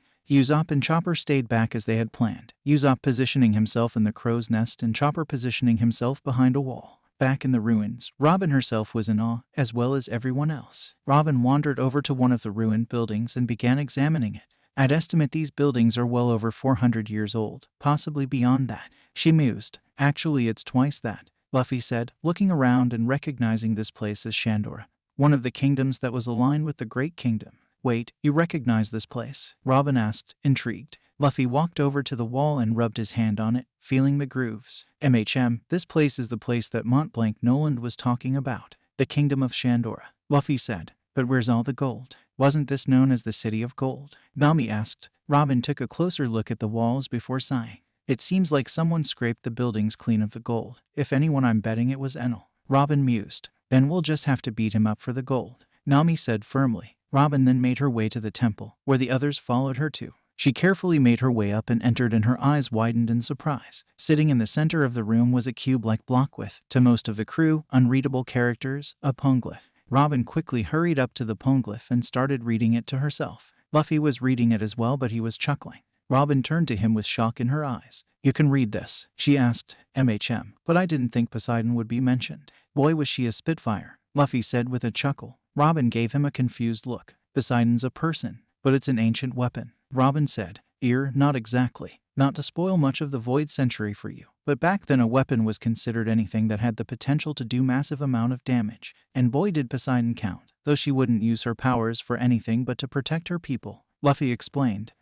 That makes me curious as to what Uranus was, she mused to herself. I'm curious too. My method of knowing uses the original names for the things. The only reason I recognized Poseidon was because that was her actual name, Luffy said. Robin nodded and then continued to study the poneglyph. Luffy, however, was wandering around, just like everyone, and found another poneglyph, but it read differently than the other one. In fact, it was signed by Gall D. Roger, which made Luffy chuckle, catching everyone's attention. What is it, Luffy? Nami asked. It's a message from the Pirate King himself, Luffy said. A message from Gall D. Roger? Chopper asked, shocked. Robin hurried over and laughed as well when she saw it. What does it say? Carmen asked, eagerly. It's just a message saying we're on the right path, Robin said before something caught her eye. Everyone followed her until they found another poneglyph etched into the wall. Robin read it out loud to everyone. Keep thy motives in heart, with closed mouth. We are those who will weave history with the ringing of the great belfry. She read. So, the bell is supposed to be here, but where? Sanji asked. Well, I actually might have an idea. Surprisingly, it was Zoro who said this. Everyone then turned their attention to Zoro, who blushed a little under the attention.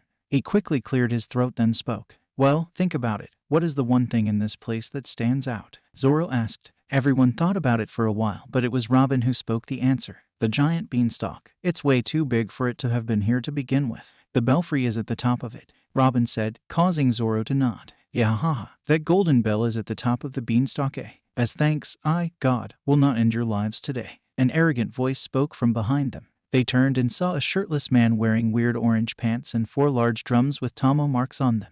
You must be this Enel person I've heard so much about, Luffy said. Oh, a blue sea dweller knows my name. I feel like I should be honored. After all, it seems like my greatness has reached down there, Enel said. Nami rolled her eyes and turned to Luffy. Can I, please? She begged. Luffy laughed and nodded, causing her to break into a smile. Hey, yeah, she shouted, launching herself at Enel with a haki-imbued staff strike. Enel did not expect it to land and thus was shocked when he was sent careening out of the temple and into a ruined building. The crew followed out and they saw Enel getting out of the rubble. The man cracked his neck and glared at Nami. I'd love to know how you hit me, but no matter. I'll have finished you off soon, and my other priests will be dealing with the Shandians, and I'll get to choose the people to go with me to Fairy Verth. Enel said. Shandians. Well, it was Robin's assumption that the upper yard had been blasted up here by the knock-up stream. She supposed there could have been people who survived and were probably drove from this place by the Skypian. But she had no clue what the man was talking about with Fairy Verth. Nami, however, was still having none of the man's arrogance and launched herself at the man. Enel smirked and launched a bolt of lightning at her. He, however, did not expect Nami's body to absorb the lightning, making her crackle with it. How the hell is my lightning not affecting you? He shouted. You may be a lightning human, but weather trumps lightning, Nami shouted before she spun, and a bolt of lightning flew off her staff and slammed into Enel. When Enel looked at his chest, he saw a large burn on his chest and was staring at it in shock. You burnt me with lightning, he muttered before pulling out his golden staff and charged at Nami. Nami charged as well and began matching the man strike for strike. Whenever she'd get a free strike, Enel would try to dodge, but Nami would redirect her swing and manage to hit him. How are you getting past my mantra? Enel yelled. Oh, you mean Kenban Shoku Haki. I can use it too. It's not that hard to predict your predictions, Nami said before slamming a Busashoku Haki infused strike at his golden staff. The strike seemed to dent the golden staff by a little bit, which seemed to unnerve Enel. He went back to blocking each of her strikes, and this went on for 10 minutes. By then a muscular-looking, shirtless man with a lot of tattoos and a large cannon weapon came skating into the ruin. The man had an angry look on his face until he saw Nami matching Enel blow for blow. How is that woman fighting Enel so easily? He muttered. Luffy waved the man over, causing him to, reluctantly, skate over. Hey there, you must have been the person who attacked us when we got here, Luffy said. The man's eyes widened in shock again. If you're wondering how I know, your presence is the same as the person who attacked us. My name's Monkey D. Luffy. And this is my crew, Robin, Sanji, Zoro, Chopper, Carmen, Usopp, and the woman beating Enel up is Nami. Luffy said. Ah, my name's Wiper. Wait, why am I telling you my name? He shouted.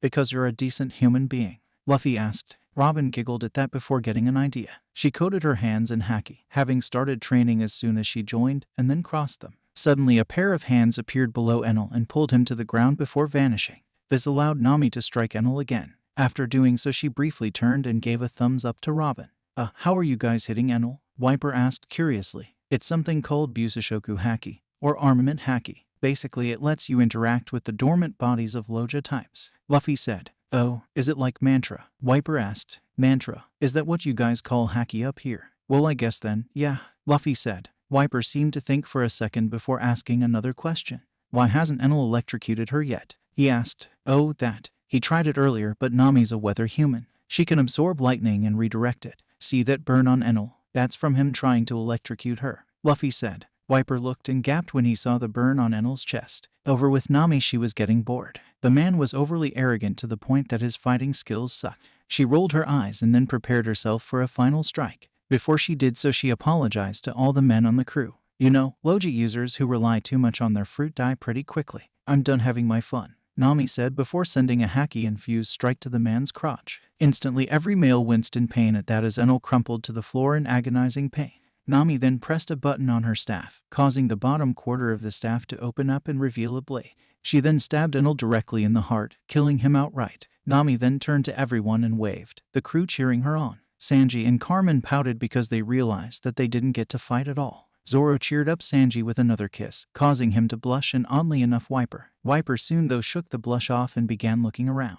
What are you looking for? Luffy asked. The golden bell. It's my goal to ring it for our people and end this war, Wiper said. Oh, I was actually hoping to ring it for a friend of ours, Mont Blanc Cricket, Luffy said. Immediately Wiper stopped in his tracks and looked at Luffy in shock. Mont Blanc Cricket? Is he related to Mont Blanc Noland? Wiper asked, his voice sounding hopeful.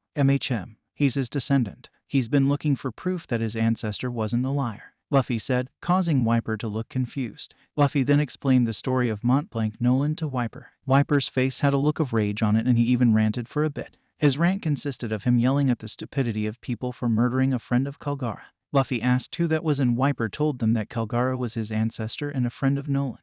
He then told them how Noland saved their ancestors from death by curing them of a disease, and that he wanted to ring the bell to end the war and reaffirm the friendship between the two. But then he sighed and said that he had no problem if Luffy rang it. How about we both ring it? From my understanding, the bell's really big, Luffy asked. Wiper gave Luffy a smile and nodded at that. The two then began to climb the beanstalk. It took them about 20 minutes, but they did it. When they reached the belfry, they stared at it in awe. It was a magnificent golden bell with various etchings all over it. Luffy, as Harry, had once seen the bell, but it was only briefly that he saw it. Now he could see the entirety of it, and it was gorgeous. Shaking his head, he looked to Wiper and they both nodded. The two charged at the bell and struck it, causing it to ring out a melodious sound all over Skypiea. 10,000 meters below them were Luffy's crew and Cricket and his friends, where they heard the melodious sound. They did it, boss, Masira shouted, cheering. Yes, they did, Cricket said with a smile. All over Skypiea everyone else heard it and smiled as well, because that sound meant one thing. The war between the Shandians and the Skypians was over and Enel had been taken care of. Everyone was celebrating all over. Shortly after that, Luffy and Wiper made their way down the beanstalk, and when they reached the bottom there were Shandian warriors and Ganfall there. There the crew found out that Ganfall was the previous god until he was ousted by Enel. As everyone was talking, Luffy wanted to ask Ganfall a question. Hey, Ganfall, is there an area in the White Sea where there seems to be weird things happening? Luffy asked. Ganfall seemed to think for a second before speaking. Yes, actually, why? He asked. I need you to take all of us there, including the Skypians. Luffy said. Ganfall nodded and gathered everyone up. About an hour later there was a mass of boats filled with people in a part of the White Sea, north of Angel Beach. It was a large open area with miles and miles of clouds. Luffy smirked at Robin. You're ready to see a piece of the Void Century? He asked. What do you mean? She asked, really interested. Luffy just continued smirking before turning to everyone gathered. He casted the voice-enhancing charm and spoke. I have gathered you all here for a reason. 800 years ago was the ending point of the Void Century. You all probably know that. In that Void Century there existed a legendary city and kingdom where cultures of all kinds would live in perfect harmony. Originally, that city and kingdom existed on the Blue Sea, which back then was known as the Atlantic Ocean.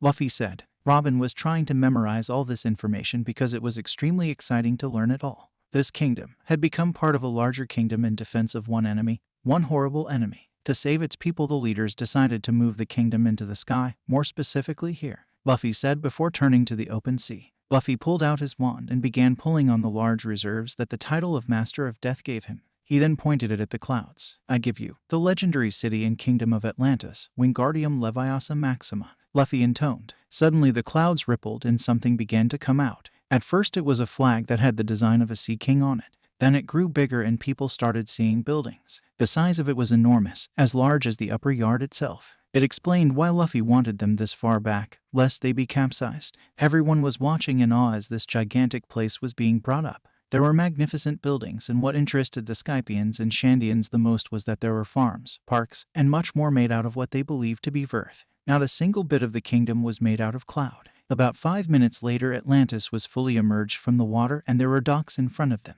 Luffy hopped off and stood on the dock, gesturing for Robin and everyone else to come. Please, explore as you want. This place was created for people to live in harmony, Luffy said. Luffy then gestured for his crew to follow him. Viper and Ganfall also followed as well, curious as to where they were going. Robin was looking everywhere, her face looking as if she was given the best present ever. How is everything running without electricity or dials? She asked curiously. To Shi Shi, it's all running on magic. Atlantis was a magical city, Robin. Over half its population of 800 million was magical, Luffy said. Everyone was staring at Luffy in shock. 800 million? That's the current world population, Usopp shouted. Luffy gave them all a sad look. Back then, the population was 12 billion people strong, Luffy said, drawing a look of horror on everyone's faces as they realized what that meant. Luffy then gestured them to continue following him. He led them to the very top, which was a magnificent palace. Once again Robin was awed and wanted to ask Luffy a question. Did the royalty use this palace? She asked. Shi Shi, nope.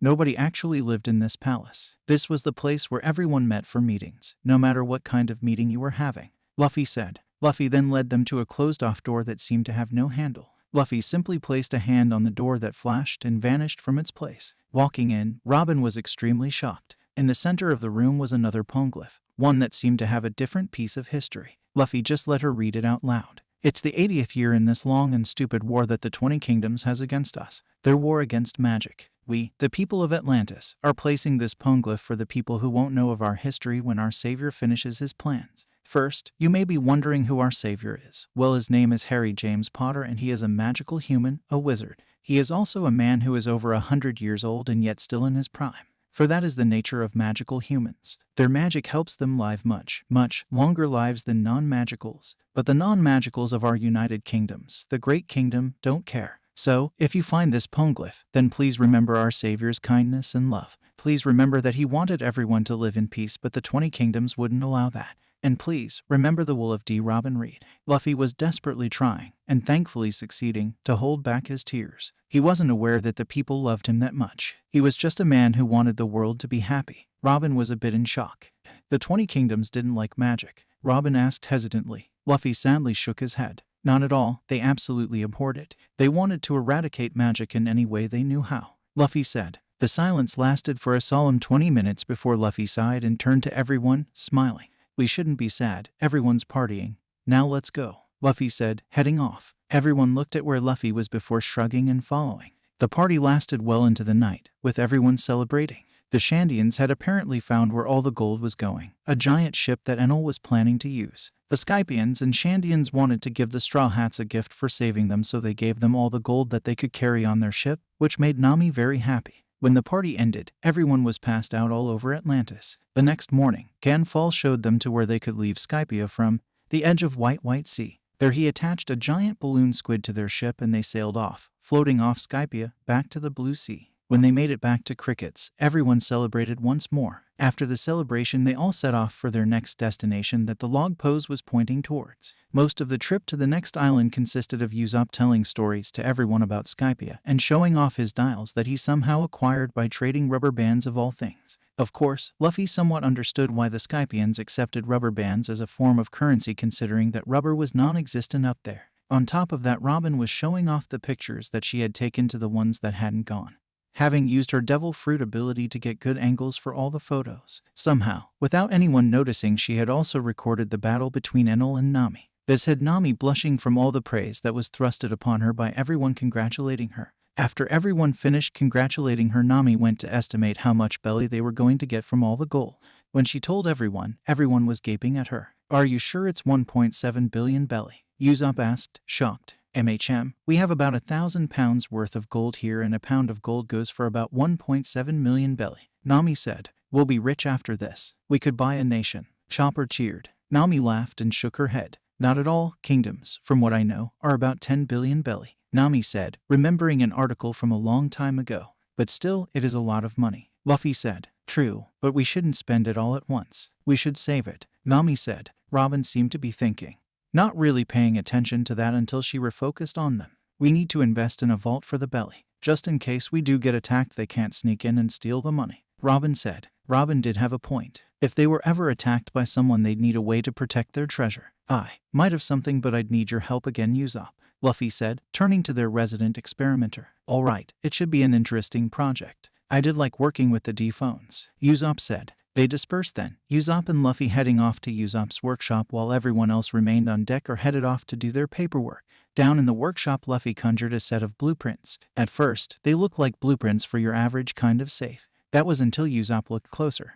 "There's wires inside the vault. What are they for?" Usopp asked. Luffy directed him to a drawing of a panel to the right of the door. "It's for that. It's a special type of handprint sensor that runs on magic. It'll only open the door if the person's magic, or in this case haki, matches the signatures it has on file," Luffy said. Usopp's eyes widened at that. It was a really neat idea, and it'd be perfect to prevent thievery. Although Usopp had a question. "Can a person mimic another person's haki?" Usopp asked. Luffy shook his head and smirked. "Nope. Each haki signature is unique to a person. The only way a person can mimic it is through a potion that only I have the recipe and ingredients to make," Luffy said.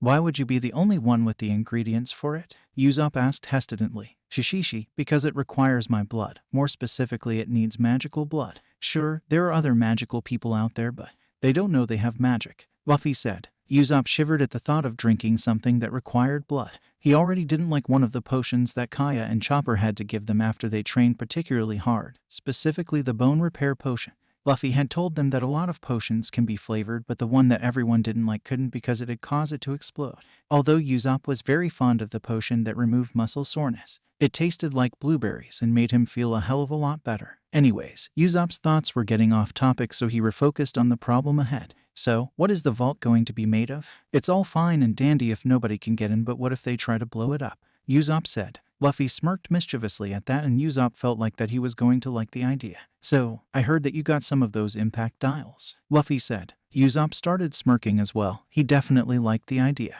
Luffy's idea turned out to be a special type of metal that could be only created through alchemy, something that Usopp had only heard of through fairy tales. Luffy assured the long-nosed man that alchemy was real. The type of metal they were making was called perfection metal, otherwise known as orichalcum. It was called such because the alchemical recipe could be changed based on what you wanted, as well for one other reason. 3 materials, however, always stayed the same. The first was a base metal for it to start from, with the amount changing based on how much you needed. A vial of magical blood to power the transmutation, not changing based on amount needed. And lastly, crystallized fire to forge the new metal, also not changing. For the metal, Luffy conjured enough titanium for the vault. They were using titanium not because it was the strongest metal, but because titanium worked the best for what they were aiming for. The strength was just a plus. For the blood, they had to have Chopper draw the blood, as Kaya was taking care of a few patients. Personally, Usopp thought the creation of the crystallized fire was the best part. It was a mind-bending event to see Luffy conjure fire in his hand and slowly watch it turn into a crystal that still held heat like fire. The number of other materials depended on what you wanted.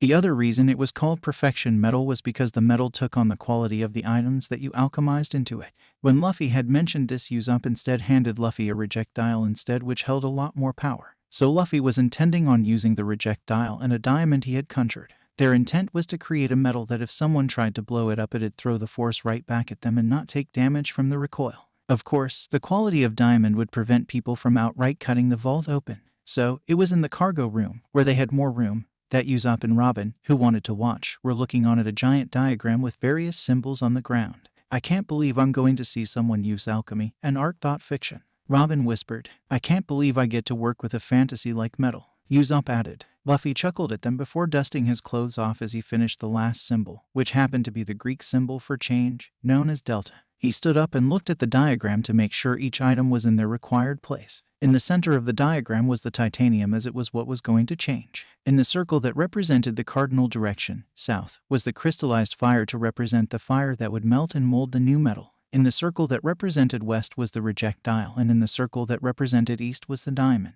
The diagram changed based on how many materials you were using, but Luffy chose this one because it held a lot of meaning in terms of magic. This was why he made his way to the empty circle that represented north. In many magical cultures, north had represented illumination and discovery, so it would make sense for him to use his blood here, because with magical blood this alchemical formula was discovered and they were illuminated with the idea of orichalcum. "Here we go," Luffy said before uncorking the vial. He quickly upturned the vial and dripped the blood onto the circle's border. He then closed his eyes and spoke. "Mutatio imperfecto ad perfectum," Luffy chanted. Suddenly the blood started to move and fill each and every groove of the diagram.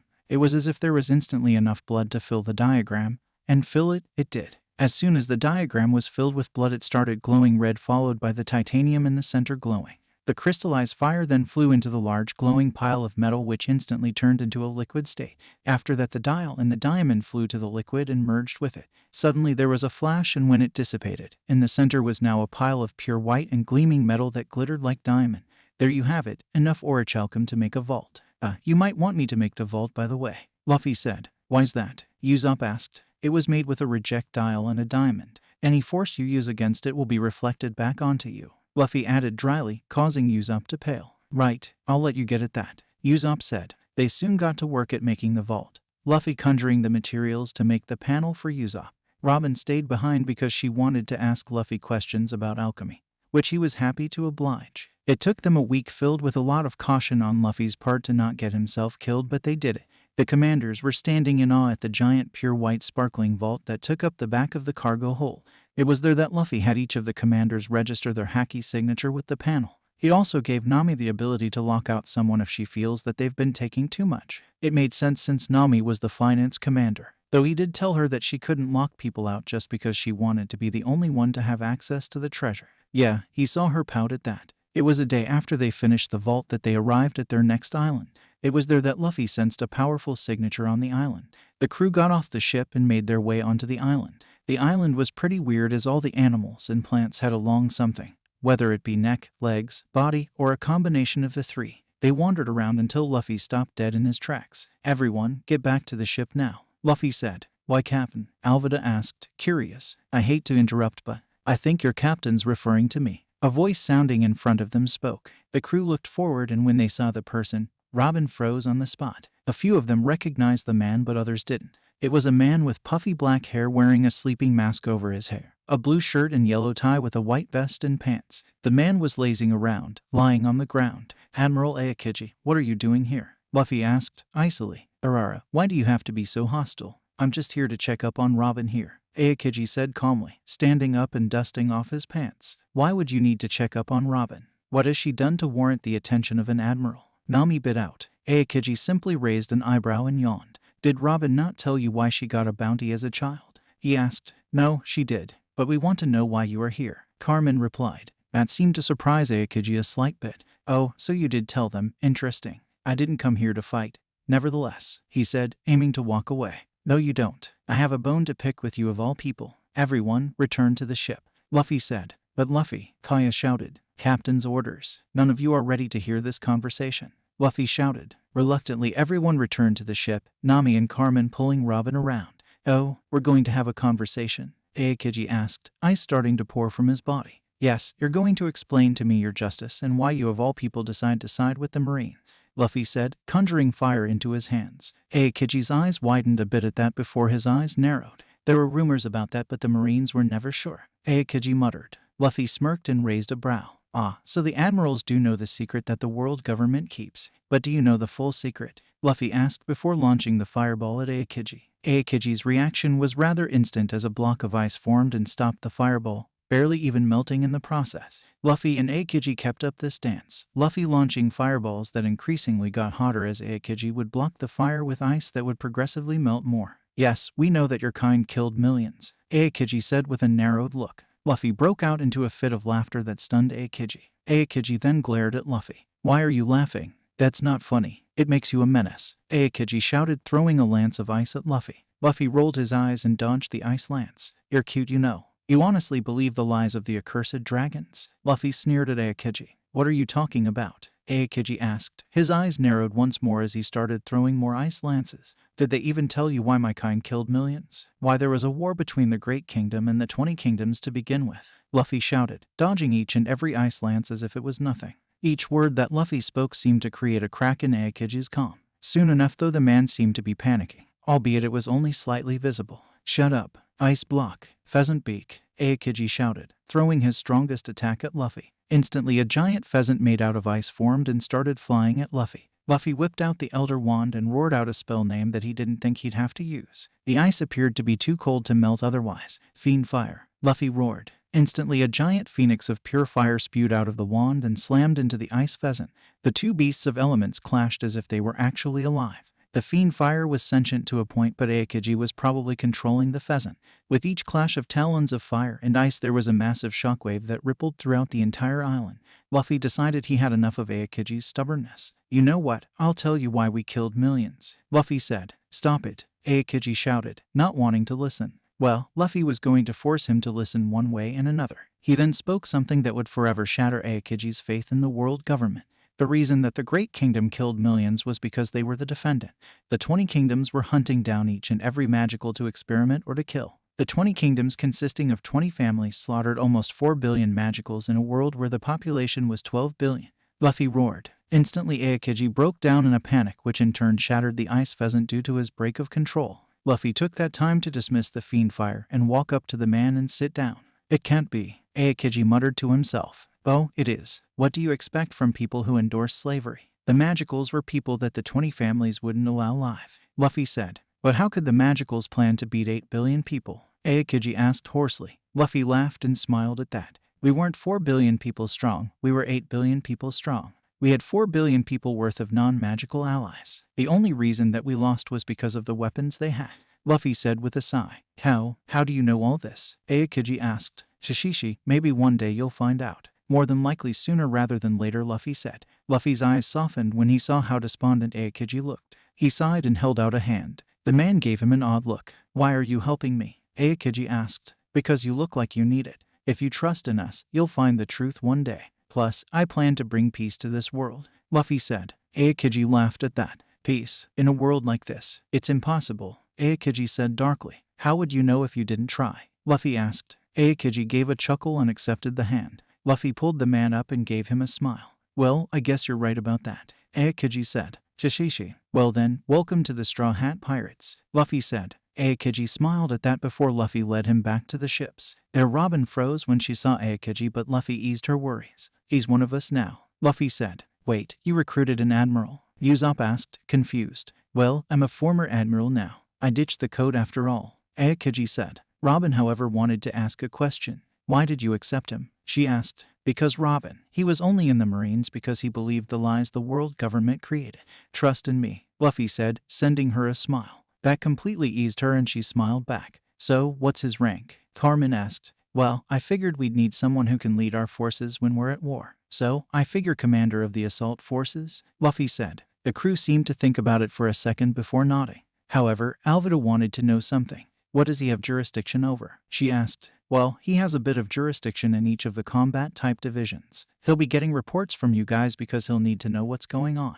Luffy said. Alvida nodded, understanding what he meant. By the way, you guys can call me Kyuzen. Aokiji was my epithet, Kyuzen said. After that they had a party for their new commander, which at first Kyuzen was uncomfortable with, as Marines really didn't party. However, they managed to convince him to participate. While they were partying, Luffy contacted Marco. "Marco, yoi." Marco answered, his face appearing on Luffy's phone and sounds of partying in the background. "Hey, what's the progress on trying to contact or find Ace?" Luffy asked. Marco gained a frustrated look on his face. "Irritating, yoi. Ace seems to have gone off the grid, yoi. We can't contact him at all, yoi. Please tell me you have good news, yoi." Marco practically begged. Luffy gave him a big smile that made Marco relax in relief. "We recruited an admiral," Luffy said, causing Marco to gap in shock. "What, yoi? How, yoi?" Marco almost shouted. "Well, I may have shaken the man's views, but he's fully on our side now. It's Admiral Aokiji," Luffy said. Marco ran a hand through his hair before sighing. "Well, Aokiji was the nicest of the 3 admirals, yoi. But it's still surprising that you managed to recruit him, yoi," Marco said. "But still it's good. He's the only one, at least as far as I know, that can stand on equal grounds with Akainu," Luffy said. Marco lit up at that, as if just realizing it. "Yeah, that's actually a great point, yoi. With him we'll have it much easier when it comes time for war, yoi. Speaking of that, what's the status of your forces, yoi?" Marco asked. Luffy shuffled around some papers on his desk before he found what he was looking for. "Well, it appears that we managed to recruit a few people at Jaya due to our fight with Teach. So far it seems we have around 500 people. If we want any more, we'll need more ships," Luffy said. Marco nodded before similarly pulling up a sheet of paper. "All right, we have over around 1,600 people in our crew and over 500 allies, so that brings our total to around 2,600, yoi," Marco said. Luffy repeated Marco's earlier action by running a hand through his hair, pushing his straw hat off his head.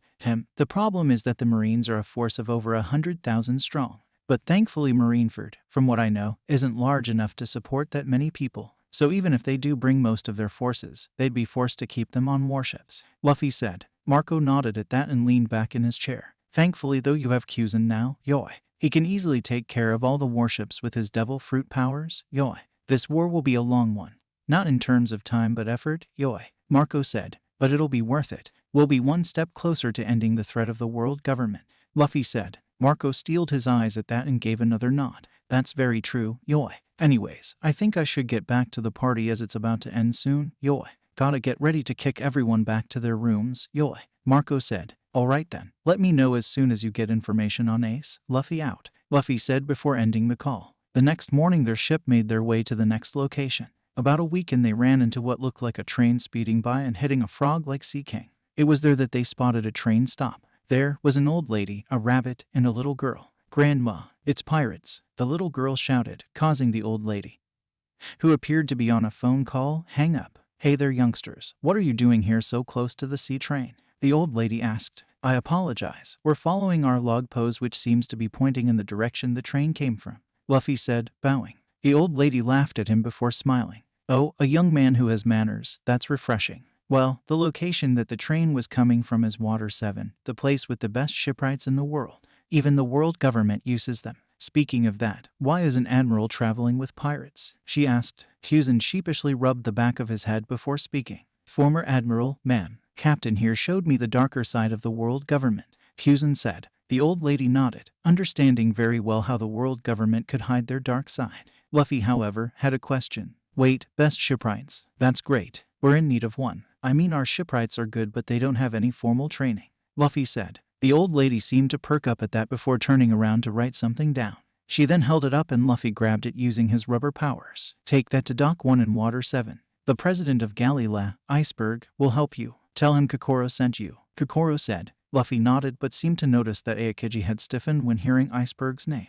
Before he could ask, the little girl spoke up. "Before you go I want to introduce myself. I'm Chimney and this is my cat Gomp," the little girl said, holding up the rabbit. "Meow," the rabbit said, causing everyone to sweat drop. Nevertheless, the group introduced themselves before they left. When they left, Luffy turned to Kyuzen. "What's wrong?" Luffy asked, everyone having a curious look on their face. "Well, I hate to be the bearer of bad news but we might have a problem," Kyuzen said. "What's the problem?" Carmen asked. Kyuzen sighed before sitting down on the nearest chair, which happened to be right by him. "Cypher Pole 9 is currently undercover in Water 7 at Galila," Kyuzen said, causing everyone who knew of CP9 to stiffen, which turned out to be more than half. "Who's Cypher Pole 9? Usopp asked. Robin braced herself against a wall before speaking. "Cypher Pole 9 or CP9 is a secret government agency. The 9th-10th group of Cypher Paul. To go against Cypher Paul means to go against the world government. CP9 specializes in assassination. What are they doing there? Robin asked. Hughson sighed again before answering.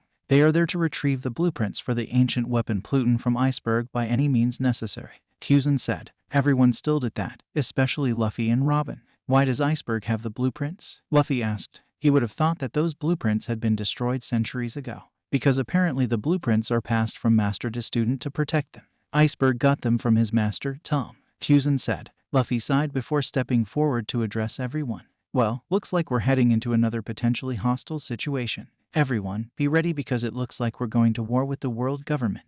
Luffy said. Okay, sadly the chapter is over. And if you enjoyed the video, just leave a like and subscribe with post notification. So when the next chapter is ready, you will be notified. Okay, see you in the next video. Bye.